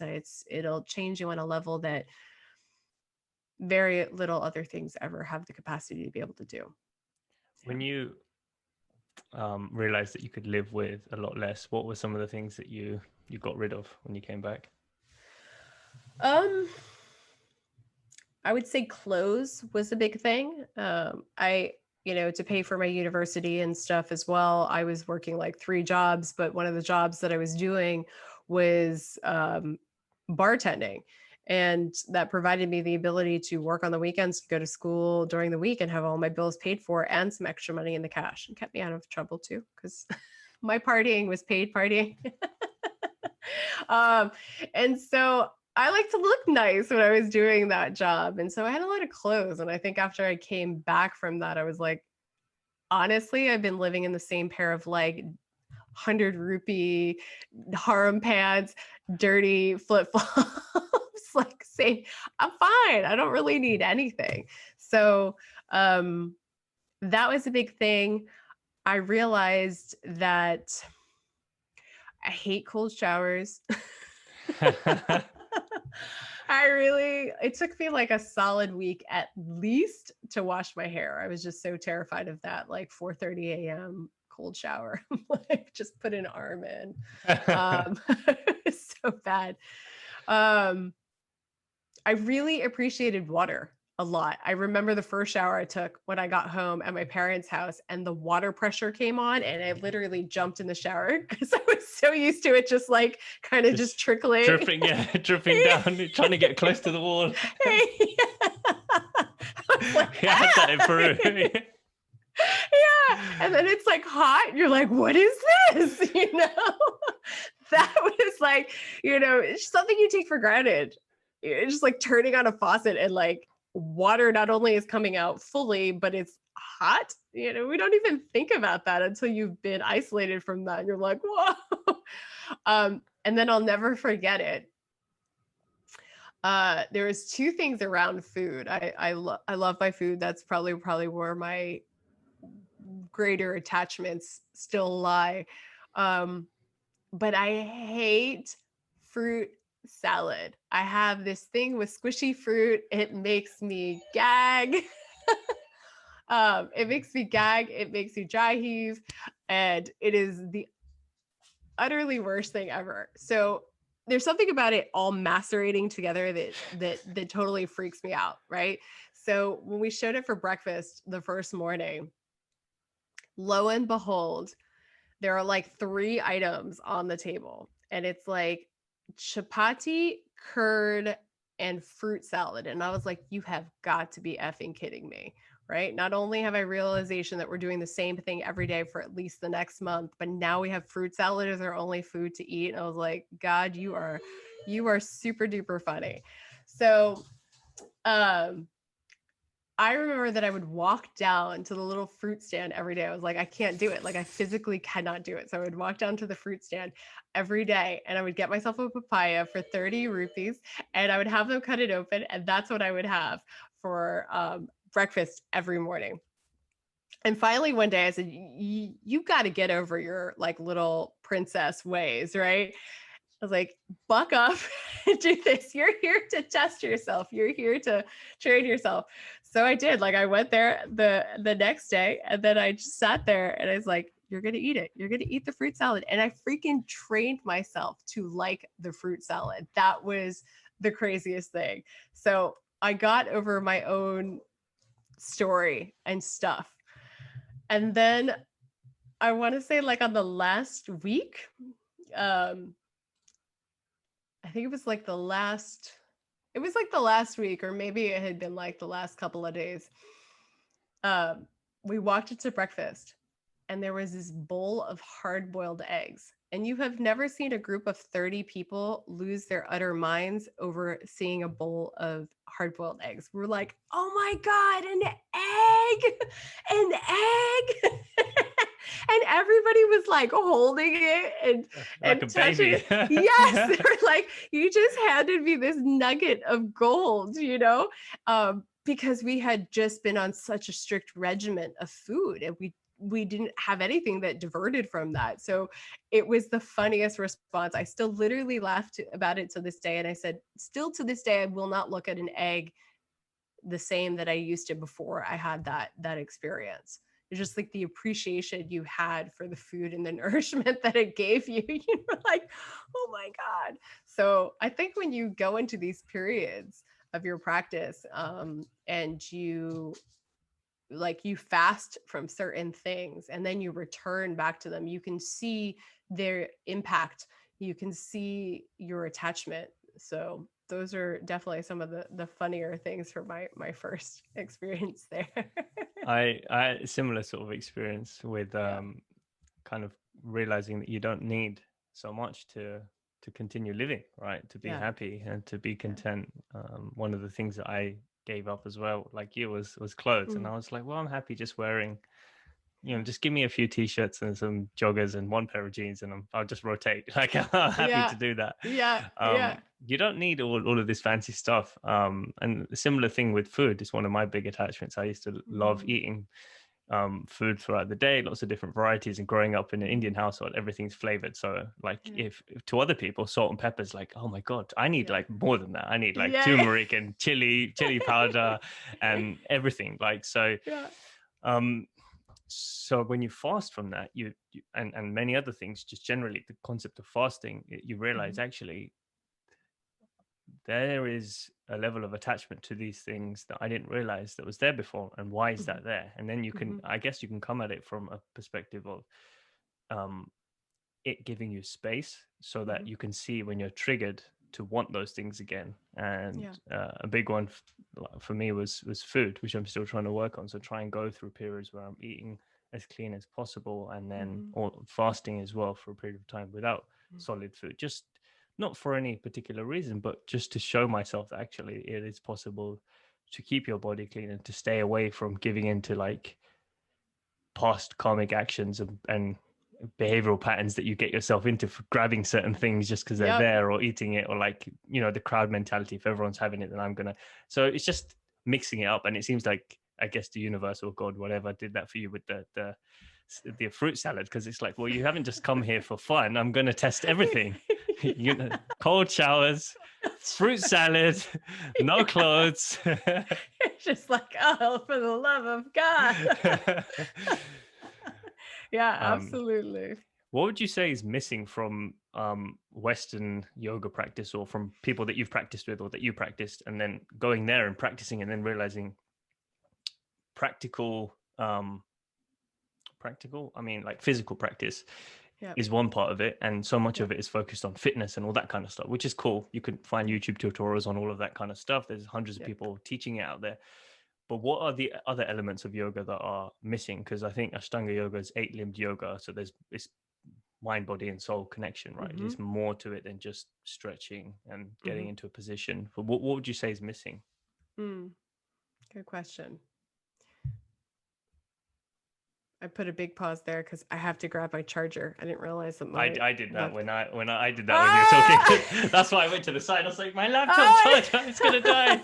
I know. I was like, no. So I just put a pause. I was like, okay, he can edit that. Run it That's together. fine. Yeah, grab it. I'll be right back. That's fine. Yeah.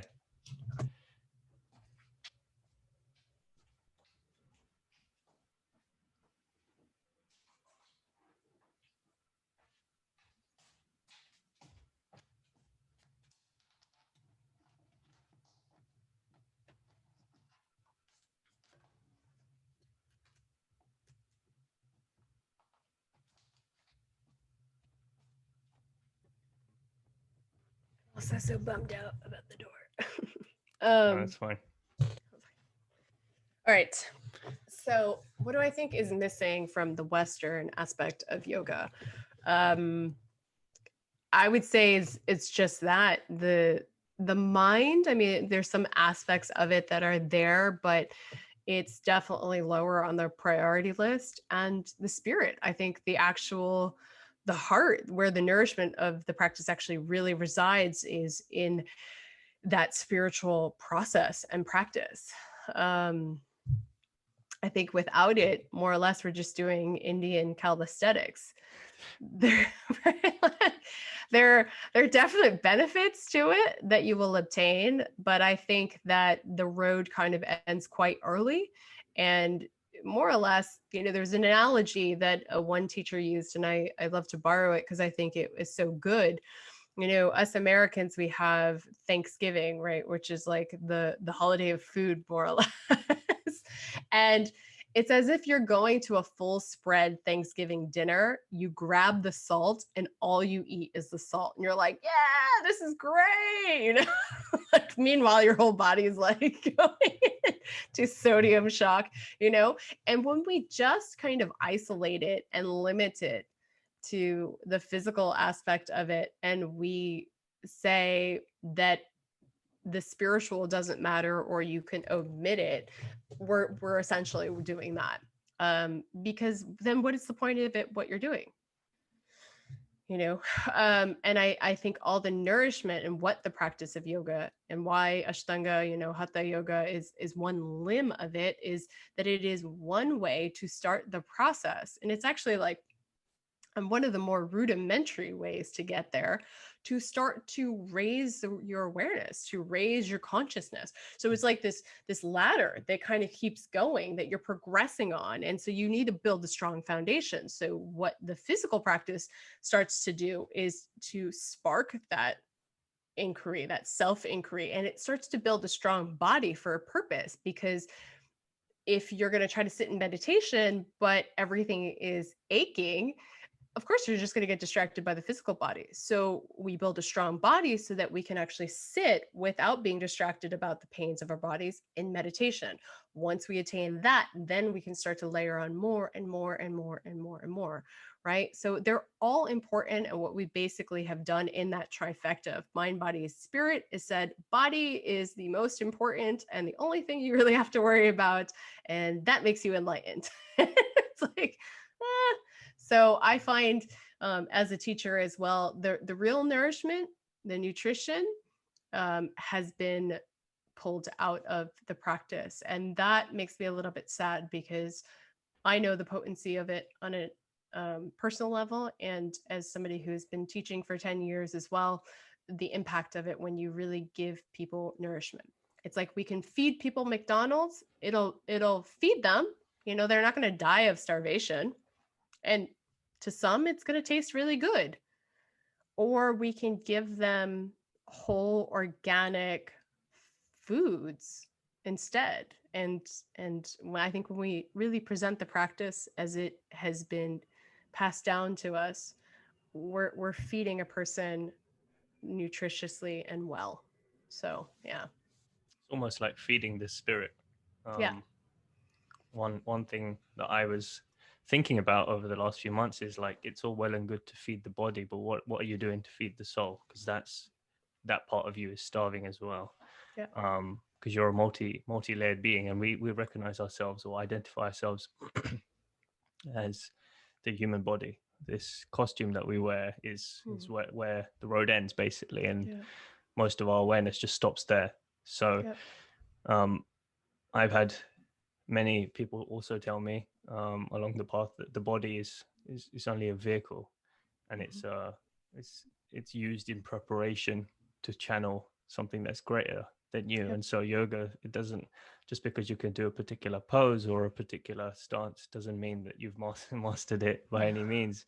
It's more, I guess, mastery is something that you um only realize internally, like when you Mhm. finally get to a place where there's a deeper level of connection, and guess Mhm. it comes back to the intangible. So the way I've started to see it along my journey is that actually the body is just a channel, Mhm. vehicle for Mhm. divine intelligence or for divine magic or whatever it is, source energy, whatever you want to call it, to flow Yep. through you. If you're Yep. feeding yourself crap, if you're in pain all the time, you're not feeling good, then it can't come through you as much as it should or could.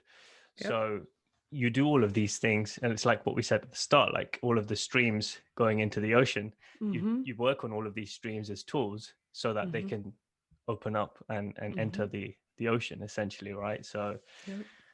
I'm glad that you're bringing it back from that part of the world to here and kind of Mhm. injecting it. Though many people aren't doing it, obviously you're one Mhm. of the few who are Mhm. hopefully helping students to see things from a different perspective. So thank you for doing that and Thank following you. your heart. um, Before we, I guess, wrap up, there's a Mhm. few things that I wanted to a few other things I wanted to cover, in terms of your, because I know we spoke briefly about your medicine journeys. Well, Yeah. I mean, off air, but Yeah. um, I wonder where that kind of came into your journey, like working with that as a tool, Totally. and kind of where that took you. Um, that's another one that's kind of can be tricky to put into words, right? I mean, because there's really no words that can encapsulate it. But I remember reading about ayahuasca in particular when I was studying indigenous healing methodologies in my early 20s. And I remember thinking, whoa, I want to try that at some point, but I don't know if I can because that sounds crazy. You know? And at that point, I had a very limited understanding, I would say, of psychedelics because most of my exposure had been people using them on a recreational level. And just that idea of like potentially scrambling your brain totally terrified me, right? So It's already scrambled anyway, so yeah, yeah, you that's true. realize that You're just afterwards. yeah, Yeah, you're just re-scrambling it. You're yeah, like, all right, it's not that bad. yeah. I'm just putting it back a little bit better. Yeah. Um, so that's why, like, I think at that point, like, it kind of like was on my radar, and then it kind of like dipped away from my radar, and kind of trust how things find me and in the process of it. So it took like I want to say it was pretty much close to like 9 or 10 years till I got the opportunity to be able to actually sit with medicine. And I'm also very cautious about who I do certain practices with, especially when it comes to energetic practices or when you're opening up the spirit realm. That's something that I had learned. I had very hardwired in me as a young kid. I could always kind of feel those things. So I was always cautious. And then the more that I formally learned other practices, it just made me more resolute and being mindful and being okay with waiting for the correct setting, if you will. Um, and so that presented itself to me. And it was such a funny conversation with the spirit of Mother Ayahuasca because I definitely was like totally terrified going into it, trusting, but like also like, oh crap, like what's gonna And happen? before this, you hadn't done any other forms of medicine or Psych- psychedelics. I had done psilocybin, It was funny. It was during a hurricane in New Jersey. So we had no power for like a week and a half. And it was like, let's try psilocybin. Sure. Sounds like a great idea. um, but I felt comfortable in that space. It felt right at that point. So I had tried psilocybin. And quite frankly, after I'd heard all these stories about it being like this incredible, mind blowing thing, I was a little underwhelmed by it. And I was appreciative, but a little underwhelmed. So I really had never to date had an experience where I had like visions, if you will, um, or like really transportive experiences. So no, I didn't have a reference point to what that could be like.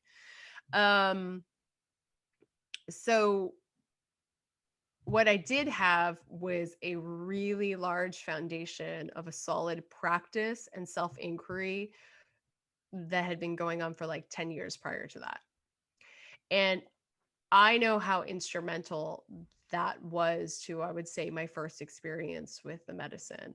And I stress that with people all the time that want to start to come into the medicine, that if you can, I would highly, highly recommend, just even for whatever duration of time you can, start to clean up certain things, start a little bit of a process of self inquiry.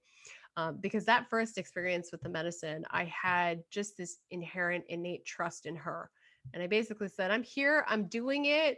I'm going to trust you. Just be kind to me, but show me where we got to go. All right. And I kind of kicked back and just watched it like a movie, if you will. And good Lord, I laughed my butt off for the first 3 hours. I was trying to hide under my blanket and everything was shaking. I was making the facilitators laugh and I was like, I'm so sorry. But I was like, this is how I see life. And life is so beautiful. And I was like, and all the spirits, I could see them so much more easily now. And I was like, oh my God, this is crazy. And it was just the joy that I had always felt that life was, that everybody around me was just telling me wasn't. And this was since I was a young child, I would say this. And the adults would say, you're just an idealist, your head's in the clouds, like blah, blah, blah, blah, blah, all that other stuff they do to kind of diminish your experience. And then here's just this massive validation of it and being shown in some of the fullest glory of this feeling that I was born with. And that was so joyous. So I literally laughed for like 3.5 hours. It was utterly hysterical. And meanwhile, I look around, all the people around me were like in these deep, heavy processes. So it's like, like tears of laughter streaming down my face.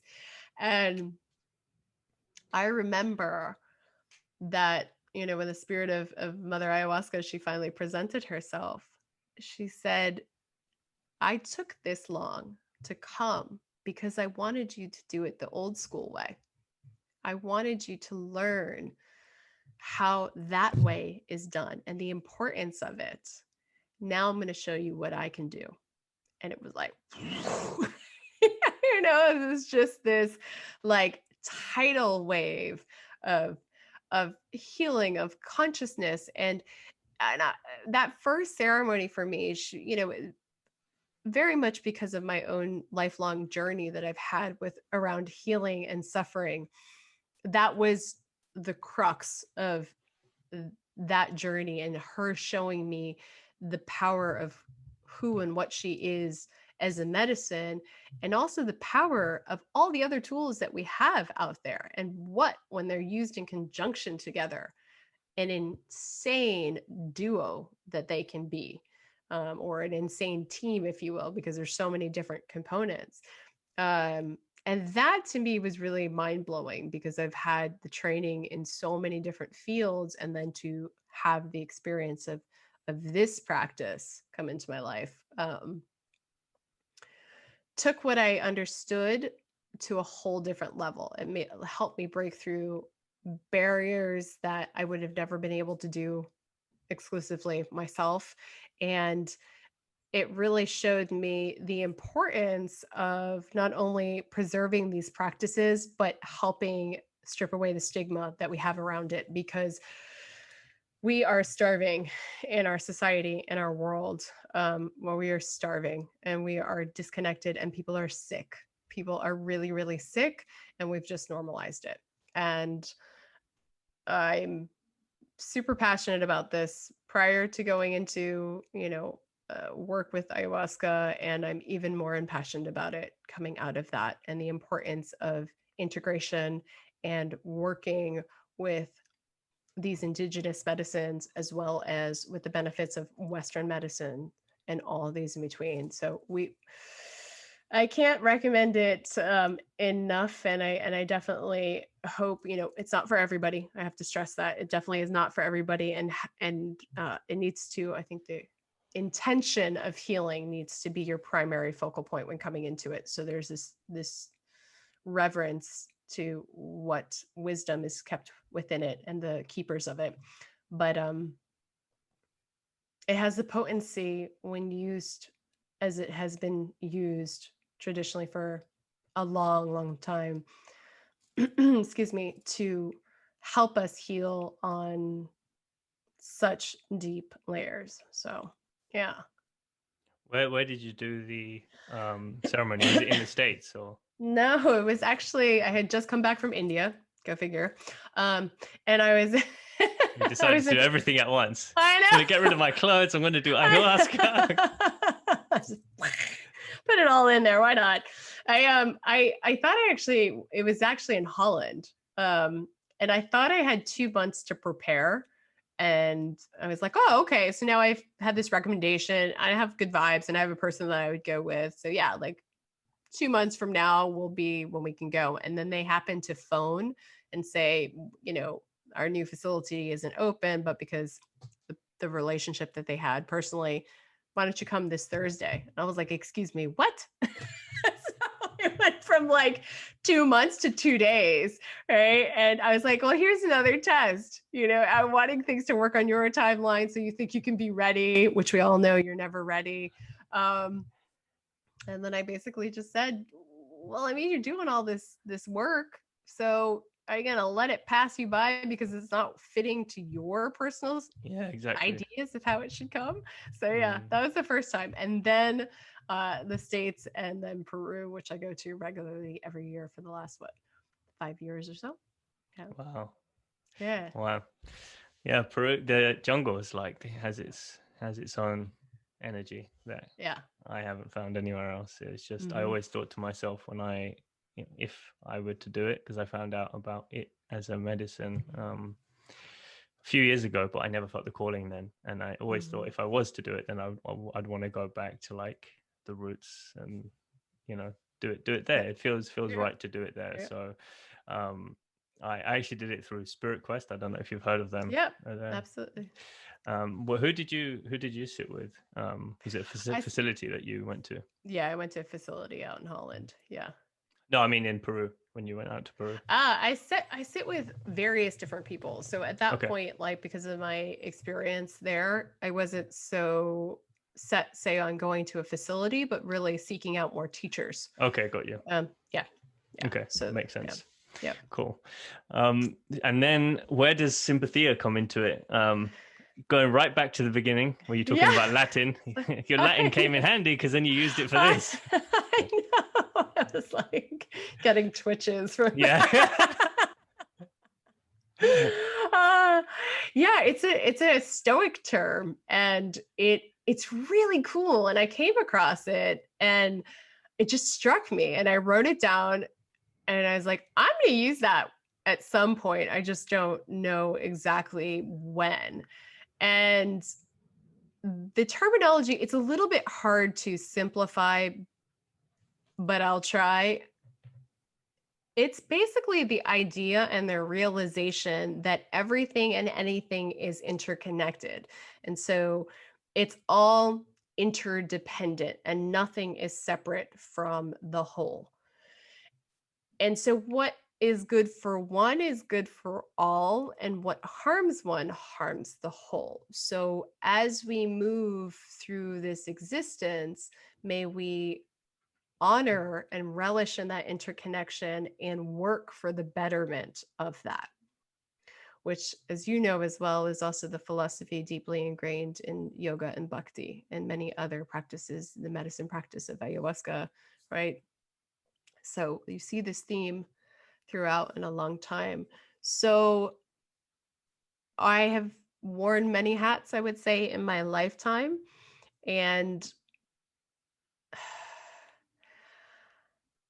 I was standing in the kitchen last August in New Jersey. I was in New Jersey and I was having a cup of coffee and just standing there. And as I said earlier, I will hear voices, which sounds crazy, but it's like, it does sound insane when I say it like that. But we have our own inner voice that we talk to. And then I think as you go on this practice, you'll understand that there are other voices that reside within you. And sometimes there is one that comes through from a totally different realm, if you will. And I was standing there and I heard it as if somebody was standing here talking into my ear and said, I want you to make these candles as beacons of light, as an offering and honor to the spirits, the gods, for people to give them a ritual, a reason to sit, to remember.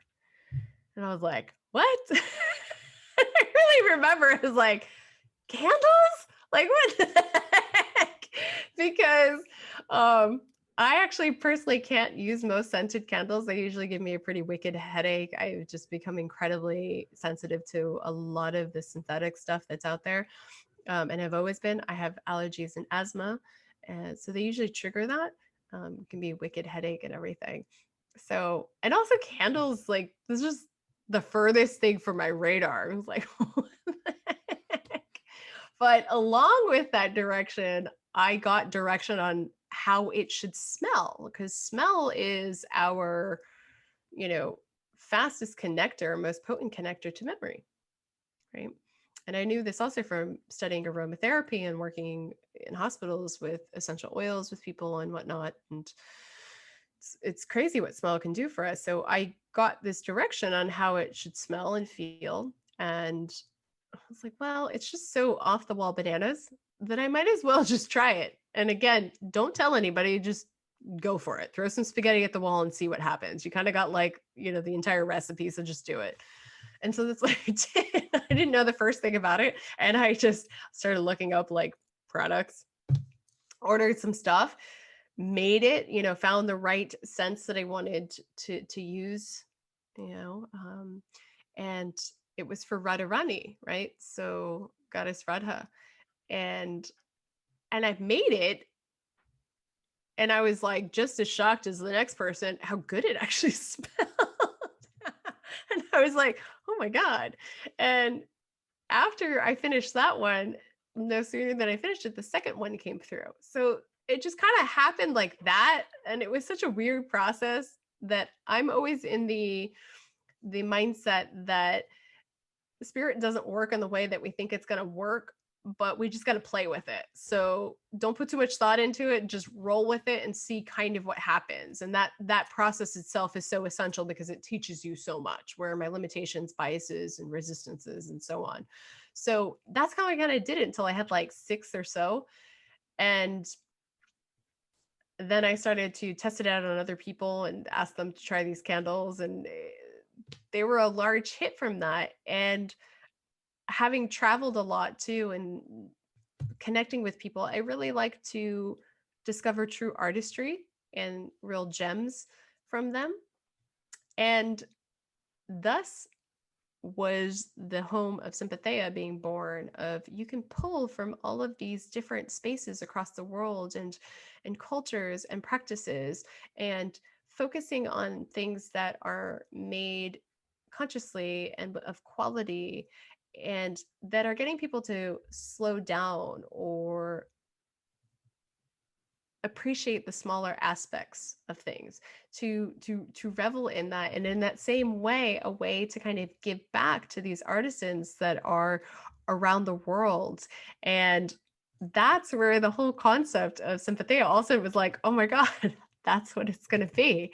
And it's this little home on the interwebs of these collections that I'm still building, not just of the handmade candles, to get people to pause and maybe start their practice that way, right? but also of all of these wonderful people that I've met over the many, many years of travel and their offerings of art. So that's where it comes from. And I give a percentage of the money that I make to go back to humanitarian and ecological efforts, because I think it's really important that we are not really destroying in the process of creating. So I think a lot of our consumerism these days are focused around cheap and easy and fast, and we're seeing the deep ecological and socio-economical impact that that's having. And traveling to countries like India, you're faced with the issues around farming and cotton farming, and just it's bad. We're doing a lot of horrible things that are going to last a long time just so that we can have like a cheap, easy, fast product. And I think coming back to the slow is really important, and more quality and less mindless consumption. So yeah. Well, that's a beautiful story. Yeah, thanks. It's makes me happy to know that people like you exist who are actually Oh. following the voice of spirit and doing work Mm, that's outside of your own benefit, so to speak. mm, And I think when you work from that place, your benefit comes as a subsidiary of other people's happiness or fulfillment, mm, and as a result you get paid for that, whatever way that is, mm, feelings of joy, fulfillment, satisfaction, money, whatever it is, mm. like. And that's the place that I feel that I'm beginning to step into now, and hopefully other people will be inspired by, just as you're doing now, to Yeah, follow that path, if it's part of their, I guess, plan, yeah, the yeah. divine plan in this lifetime to do that. So but yeah, it's interesting that you talk about the Mm. different areas of the world being affected, like for example with India, and I know this plastic is a big one for the ocean as well, so many other Horrible. things, deforestation, etc., but it's because we don't have that um spiritual eye that we're looking at through Mm, things to see the whole web as it is, and mm. how everything affects everything else, because everything has a domino effect. But just because we can't see it past our own house, we're just like, it's fine, it's only me, I'm putting it in Doesn't the bin, I'm exist. doing, yeah, exactly. It's like it doesn't exist. So Yeah. there's actually a book I was reading, I'm not sure if you've read it, Mm. called The Yugas. um No. I think is So write that down. yeah, really good book. It's by a guy called Joseph Selby, I think. Mm. And he talks about how in history, Hmm. history is not this linear thing that we've been taught. And when we look at it from that perspective, we think, oh, the Egyptians, such a long time ago, they built the pyramids, but we can't figure it out, so that means that they were smart. But that doesn't make sense, because if we're going back in time, that means people were dumb then. So how does that work? So it's just It's true. so, so You're like Egyptian. yeah. That's so true. So because you think, and especially with what we're taught in school, if you go back in time, people, basically what we're taught is right now is the pinnacle of Yeah. intelligence. Basically that's what it is, and we're taught to Mhm. believe that we know everything, like we're the smartest, and we're going to learn about all the dumb people in history. So It's true. so, but in this book he breaks down the 4 yuga cycles, Mm. and Yep. talks about how we're kind of moving from, I think, Kali Yuga now into Dwapara Yuga, and then you've got We're fully in you've got, Kali Yuga right now. well, yeah, and then you've got, yeah, definitely, well, 2020, yeah. If anyone was unsure, then just look at 2020. This is a um teaser. and then and then Treta Yuga, and then you've Mhm. got Satya. Satya Yuga, yeah. And then obviously people who were, they give examples in the book of timelines and examples and all that kind of stuff, but individuals or civilizations, or not Hmm. individuals, like Egyptians and civilizations before that, they built those things because they were in a different level of consciousness, which we're Hmm. now working our way back to. Back This to.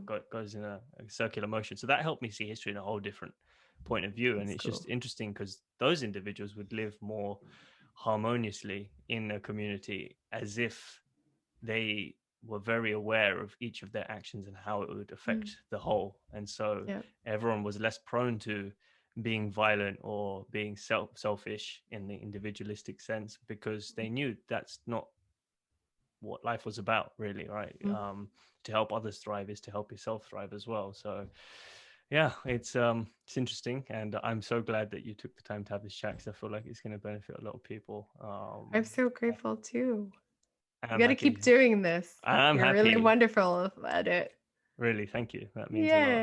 Yeah. Yeah. It really lit my heart up to do it from 2017 to the beginning of last year, and then something cute called The Dark Night of the Soul happened, and Which is a book I was going to recommend, actually. I thought of two books, so that's one of them. okay, yeah, yeah. Message them to me afterwards, I definitely, will. please. Yeah, yeah. So, because I connected with someone who's into astrology and all that kind of stuff, so we had the chance to have lunch, and she did my chart and all that kind of stuff, and I really liked her energy and the way she came across.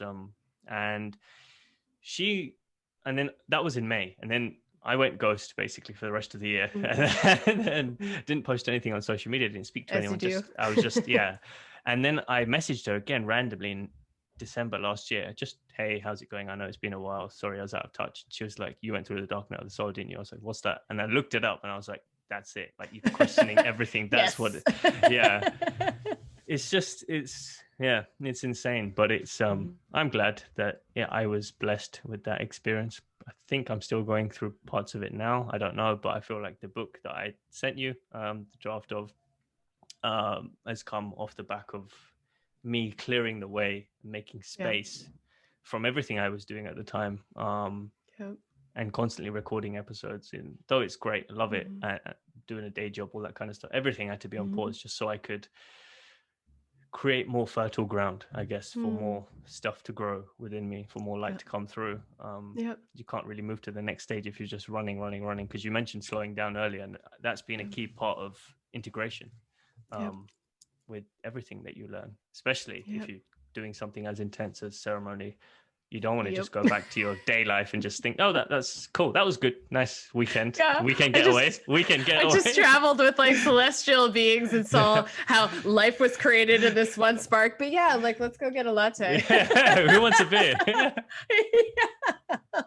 Like, yeah. So it's tough, because that came up in a call that we had, like a 1-year anniversary, like called with Spirit Quest in about a month ago, and they talked about integration, like what are people's perspectives on integration. And I guess the overarching message is just slowing down to absorb and digest it, and it could come in different forms for different people. Totally. Taking a break, traveling on your own, using one of my candles on your daily meditation. Yeah. Is there a name for that, by the way? People who make candles, is it like a term? It's Candler, maybe. Oh, okay. I don't know. Okay. I learned a lot in a very short period of time, but I don't know if I learned the technical term of that. You don't know what you do, basically. I don't know what the job is. I just make candles. I was just like, I do my research to make sure I'm doing it the best and get the best services. Let me ask you, how do you do your research? I listen to voices. Yes. They're gonna be like, who's this crazy person? I hear voices. I definitely there's some really wonderful Facebook groups on there, actually, that are a wealth of knowledge. I've learned so much from that. And I started with, once the first stuff started to work, I was like, well, I actually want to be extremely mindful about like what I'm doing, so that I'm not just adding to, say, the problem that I'm talking about. So I just started Googling, about the types of waxes, what are the kind of the best waxes. Like, I use wooden wicks over cotton wicks because they're a better sustainable source, and you're also not getting muddied up in the whole cotton industry, which can be really rough. I use coconut wax versus soy wax, for a multitude of reasons, but also soy and the impact that it has. Even though soy wax is only like a small percentage of all that, but the internet is amazing if you're using it that way. And then a lot of these candle companies actually have tons of resources in them. So that has actually been really cool. And then just talking to people is quite helpful. And as you go deeper and deeper into it, like the whole fragrance aspect of it, now I'm discovering that whole scent industry, which has been such a cool thing to learn and get creative about. So because it's in everything, like it's in all of your beauty products, it's in your food products, right? Like there's just it's in everything. So learning more about that and how you can get more conscientious about it. And um it's been really cool. I appreciate the opportunities to step outside of my other things that I do and have a creative outlet as well. So I definitely encourage people to have creative hobbies, because you never know what could blossom from it, you know? 100%. Yeah. One of one of the pieces of advice, I guess, that stuck with me over the last year that I got from a mentor was experiment without expectation.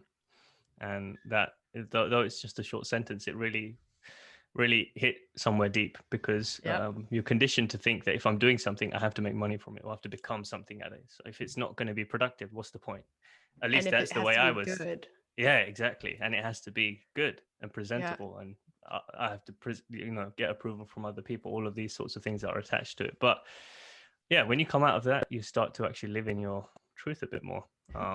So Totally. well, this has been amazing. I'm glad that you made the time to have Yeah. a chat, a nourishing conversation, to Likewise. say the least. Very much so. Very um much. I'm very grateful for that.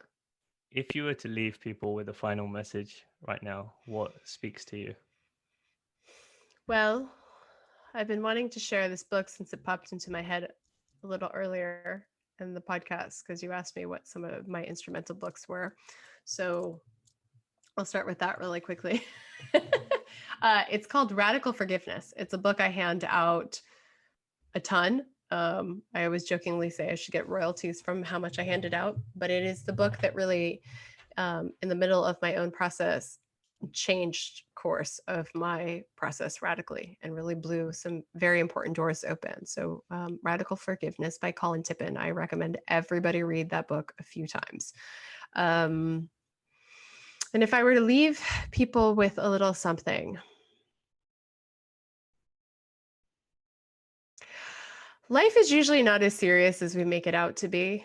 Um, there is incredible medicine in remembering to laugh and to be joyous and to shake off some of that heaviness and just live in your spirit, to appreciate the moment, to not get caught up on all the things that we think are a matter of, say, life and death, and to take the time to just slow down and literally smell the roses. This life is beautiful. It is a gift. There is so much wonderment that is already around you. So if we can just create that space, take that time to shift perspective and slow down and cut ourselves some slack, I think I want everybody to be able to be laughing and dancing in the rain and know that even if situations seem like they're really heavy in the moment, this too shall pass. So be inspired to keep showing up and be a living example of what you'd like to see in this world. Amazing note to finish on. Mm. Thanks for sharing that. Where can people connect with you if they want to work with you or connect with you further? Yeah, for sure. I offer holistic therapeutic, like healing sessions, like integrative sessions as well. And I'm really impassioned about doing that work. So the best way currently is to connect with me on Instagram. It's erica.young. And on there, I have my main link, and you can connect to my other services via there. You can also follow the baby Instagram of SYMPATHEA. So at sympathea.collection is a great way. And you can browse and peruse everything there as well. And through that, through my main Instagram, you can email and connect. But I'm trying to share every day some goodness for people to prompt some thought, spark some introspection, laugh a little bit. So it's a huge part of what I like to share. And have some encouragement and inspiration to step into those spaces that are less known so we can really open up our magic. Well, you're the perfect Yeah. person to do that because you embody that Oh, already. Like, your energy is thanks. really light, fluffy, uh, Yeah, exactly. That's the best way to describe you. If someone says describe her in one action. No, but yeah, it's just to get back to your playful self, right? So Yeah. it's important because you get so stuck into your day-to-day problems and you think, well, I have problems, I need to I don't have time to play. Well, Yeah. we all have But time to play, right? So that's what it's about, because in the end, this is going to sound brutal, but like it's the kind of thing that I live by, is you're going to die anyway, so what's the point? it's What's the the truth. point? It's the truth. It's all ridiculous, right? Yeah, exactly. Ceremony definitely teaches you that it's all ridiculous. So stop taking yourself so seriously, okay? Yeah. Well, this has been good. I hope that we can reconnect again in the future, and I would hopefully love do that. another one. Yeah, I would love that very much. I feel like there's so much more to be able to share and come back to. So Oh, thank you. 100%. Thank you. Truly honored. I'll speak to you soon. Thanks. Yeah. Welcome. Thank you.